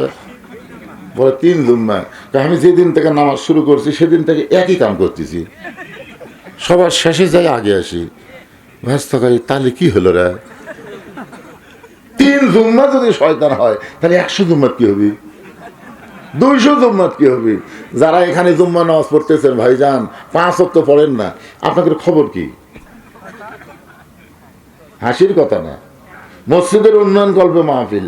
মসজিদের উন্নয়ন মানে মসজিদ টাইস ফাইস দিয়ে সেরকম সাইজ করা না। মসজিদের উন্নয়ন হচ্ছে মুসল্লি কালেকশন করা। জোরে কথা কন না কেন? মুসল্লি কালেকশন হবে জুমার দিনে। ইমাম সাহেব খুতবা দিবে। ইমাম সাহেব যখন খুতবা দেয়, ওই খুতবাটা আমাদের বাংলাদেশে বিশেষ করে হানাফি মাযহাবের মধ্যে আরবিতে খুতবা দেয়, মুসল্লি বুঝবার পারে না। এই জন্য খুতবার আগে বাংলা দিয়া ওই খুতবার উপরে তাফসীর করে বোঝানো দরকার। জোরে কোন ঠিক কিনা? যেরকম এখানে একজন বলল, বর্তমান প্রেক্ষাপটকে সামনে নিয়ে হুজুর যেন তাফসীর করে। বর্তমান প্রেক্ষাপট কি? 12ই ফেব্রুয়ারি। বর্তমান প্রেক্ষাপট কি? 12ই ফেব্রুয়ারি। 12ই ফেব্রুয়ারিতে হয়ে যাবে। আপনি কাক দিবেন? আপনি দিবেন আপনার আমানতটা কাক দিবেন? আপনার আমানত, এত বড় ভোট, আপনার যে আমানত আল্লাহ আপনাকে দিছে, এটা কি আপনি দেখে শুনে দিবেন না? আজকে তো আমাদের এলাকায় মিছিল হচ্ছে, আমার ভোট আমি দিব, যাকে খুশি তাকে দিব। যাকে খুশি তাকে দিবার পারবেন না তো। আমার ভোট আমি দিব দেখে শুনে বুঝে ভালো মানুষকে দিব। জোরে কোন কথা ঠিক কিনা? ভালো মানুষকে দিব। এই ভালো মানুষ যত ভালো কাজ করবে, ওই ভালো কাজ করার কারণে সবের একটা অংশ আল্লাহ আমার আমল নামার দিবে। আর খারাপ মানুষকে দিবেন, ওই যত চুরি চামারি করবি, ওই আমল নামার মধ্যে পাপ ঢুকবি। হাসের ময়দানে দেখবেন আপনার আমল নামার মধ্যে বস্তা আছে, সিমেন্টের রড আছে, ইটে আছে। কেন? আমি জীবনে মেম্বার চেয়ারম্যান হইনি, আমার আমল নামার বস্তা সিমেন্ট ইট কেন? পাগলাতি যাক ভোট দিস ওই মারিছে। তুই মানলে খালি ওর মারা হলো, তোর মারা হলো না, তুই তো সাক্ষী দিলি। এই জন্য বর্তমান প্রেক্ষাপট হলো সামনে নির্বাচন, দেখে শোনা কাম সারা লাগবে। ধরে কোন কথা ঠিক কিনা? এই নির্বাচনটা যদি কোরআনের পক্ষে হয় তাহলে নামাজের জন্য কোনো ওয়াজ করা লাগবে না, নামাজ 5 ওয়াক্ত সংসদ থেকে পাস হয়ে যাবে। আল্লাহ কোরআনে বলেছেন আল্লাযীনা ইম্মাক্কান্নাহুম ফিল আরদ, মুসলমানের মধ্যে কাউকে যখন ক্ষমতা দেওয়া হবে তার 1 নম্বর দায়িত্ব হলো আকামুস সালাত, নামাজ কায়েম করো। বাদান একটু খেয়াল করবেন, ফাসাল্লি রাব্বিকা 1 নম্বর হলো নামাজ, ওয়ানহার 2 নম্বর কুরবানি। দুইটা আমল যারা করতে পারবে তারাই পান করবে হাউজে কাউসারের পানি। এখন আপনারা বলেন এই কুরবানি মানে গরু খাসি কুরবানি না, এই কুরবানির নাম হলো ওসমান হাদি। এই কুরবানির নাম কি? আকাশেতে লক্ষ তারা, একটা চাঁদের আলো, 1000 কোটি মানুষের চাইতে একজন ওসমান হাদি ভালো। এই কুরবানি মানে বাতিলের সঙ্গে আপোষ করা না, এই কুরবানি মানে বাতিলের সঙ্গে আপোষ না করে হকের পক্ষে প্রয়োজন হলে নিজের জীবন দেওয়া লাগতে পারে। কথা কর না কেন? এই জন্য একটা গানও আছে, ইমানের দাবি যদি কুরবানি হয় সেই দাবি ঘরে বসে থাকা নয়। ইমানের দাবি হলো কিছু বিনিময়, সেই বিনিময় যদি কলিজার ঘাম হয়, এই ঘাম দিতে যেন তৈরি থাকি। ওগো দয়াময় আমার আল্লাহ দয়াময়। আল্লাহু আকবার। আল্লাহ তাআলা আমাদের সকলকে এই নামাজ আর কুরবানি আমল করে হাউজে কাউসারের পানি যেন পান করতে পারি, আল্লাহ কবুল করুক। জোরে কোন আমিন। ইয়াকুব ইউসুফের যখন মিলন হলো ওই সময় বাপ এবং ছেলে মিলে 2-3 রাকাত নামাজ আদায় করলো। এই 3 রাকাত নামাজটা আল্লাহ মাগরিবের নামাজ হিসেবে আমাদের দিয়ে দিল। মাগরিবের নামাজ অল্প সময়ের মধ্যে জামাতের সঙ্গে আদায় করলে ইয়াকুব ইউসুফের সমপরিমাণ সওয়াব আল্লাহ আমাদেরকে দান করে দিবে। আল্লাহ। আমি আজকে আসলে শারীরিকভাবে আনফিট, অসুস্থ, সেটা আমার ওয়াজ শুনতে গিয়ে আপনারা বুঝতে পারতেছেন। মুখটা শুকে যাচ্ছে, আমি কথা বলতেই পারতেছি না। হঠাৎ হয়তো ডায়াবেটিসটা বেড়ে গেছে, যার কারণে মুখে আর কোনো রস নেই। তাও 2 ঘন্টা আপনাদের সামনে আলোচনা করলাম। বক্তা এবং শ্রোতা সবাইকে আমল করে ফজরের নামাজ আমরা যেন জামাতের সঙ্গে আদায় করতে পারি। আল্লাহ রাসূল বলেছেন ফজরের নামাজ জামাত আদায় না করলে তার মধ্যে নেফাক এসে পড়বে। এই জন্য ফজর এবং এশার নামাজ আমরা জামাত আদায় করব। আমার মা বোনদের জন্য বলবো, মা আপনারা পর্দায় থাকবেন, সবাই ইস্তেগফার পড়েন। আস্তাগফিরুল্লাহ রব্বি মিন কুল্লি জামবি ওয়া তুবু ইলাইহি, আস্তাগফিরুল্লাহ রব্বি মিন কুল্লি জামবি ওয়া তুবু ইলাইহি, লা হাওলা ওয়া লা কুওয়াতা ইল্লা বিল্লাহিল আলিয়্যিল আযীম। হ্যাঁ, দোয়া নতুন বছর আল্লাহ ইনশাল্লাহ ভালোই রাখবে ইনশাল্লাহ, যদি এই তার পক্ষে আমাদের রায় হয়। ঠিক কিনা বলেন? ভালো তো নিজের থেকেই। জাহারাল ফাজলু মিনাল বাররি ওয়াল বাহার বিমা কাসাবাত আইদিন নাস, জলে স্থলে যত কিছু হয় সব বান্দার হাতের কামাই। আমাদের এই ডান হাতটা বিসমিল্লাহকে জায়গা মতো মারি হবি। জোরে কোন কথা বলতে, তাহলে ইনশাল্লাহ নতুন বছর আমাদের ভালো হবে। আল্লাহ কবুল করুক। সভাপতি সব কিছু বলবেন আপনারা? জি, বলার অর্থ হলো কবুল করুক। জোরে কোন আমিন। সবার জন্য দোয়া হবে, হাত তুলে আল্লাহুম্মা আমিন। আল্লাহুম্মা আনতাস সালাম ওয়া মিনকাস সালাম, তাবারাকতা ইয়া যাল জালালি ওয়াল ইকরাম। আয় আল্লাহ তাআলা, যোগ্যতম সভাপতি সহসভাপতির মাধ্যমে আজকের যুবকদের আঞ্জাম দেওয়া তাফসীরুল কোরআন মাহফিলে তীব্র শীতের ভিতরে আখিরি মোনাজাতে রহমতের দরজায় আমি গুনাহগার দুখানা হাত তুলেছি। আল্লাহ মেহেরবানি করে আজকের মাহফিল আমাদের সকলের হেদায়েতের জন্য, নাজাতের জন্য, জান্নাতের জন্য কবুল করো। এই মাহফিলের শুরু থেকে শেষ পর্যন্ত যত আলোচনা হয়েছে আল্লাহ, এর মধ্যে যদি ত্রুটি হয়, ভুল হয়, মাফ করে দাও। এর যা হাদিয়া মঞ্জুর করো সোনার মদিনায় নবী পাকের রওজা মোবারকে আল্লাহ কবুল করে নাও। তামাম আম্বিয়াই কেরাম, আসহাবে কেরাম, তাবিনী কেরাম, তাবা তাবিনী কেরাম, তামাম পৃথিবীর মাটির নিচে যত মুমিন মুমিনাত শুয়ে আছে আল্লাহ, সকল আরওয়াফের হাদিয়া কবুল করো।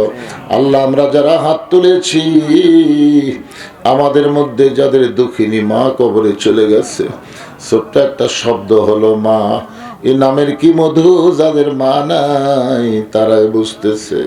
এই দরদের মা যাদের কবরে গেছে, আল্লাহ মেহেরবানি করে মায়ের কবরকে জান্নাতের টুকরা বানিয়ে দাও। আমাদের দরদের বাপ বাড়িঘর সহায় সম্পত্তি সব রাইখা ইতিম হয়ে যাদের কবরে গেল, আল্লাহ মেহেরবানি করে বাবার কবর জান্নাতের টুকরা বানায় দাও।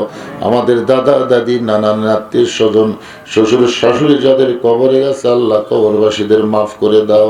আল্লাহ পূর্ব পাতুরিয়া সরকার পাড়া মসজিদকে কিয়ামত পর্যন্ত কবুল করে নাও। যেই যুবকেরা কষ্ট করে মেহনত করে এত সুন্দর আয়োজন করেছে, আল্লাহ যুবকগুলোকে 5 ওয়াক্ত নামাজি কবুল করে নাও।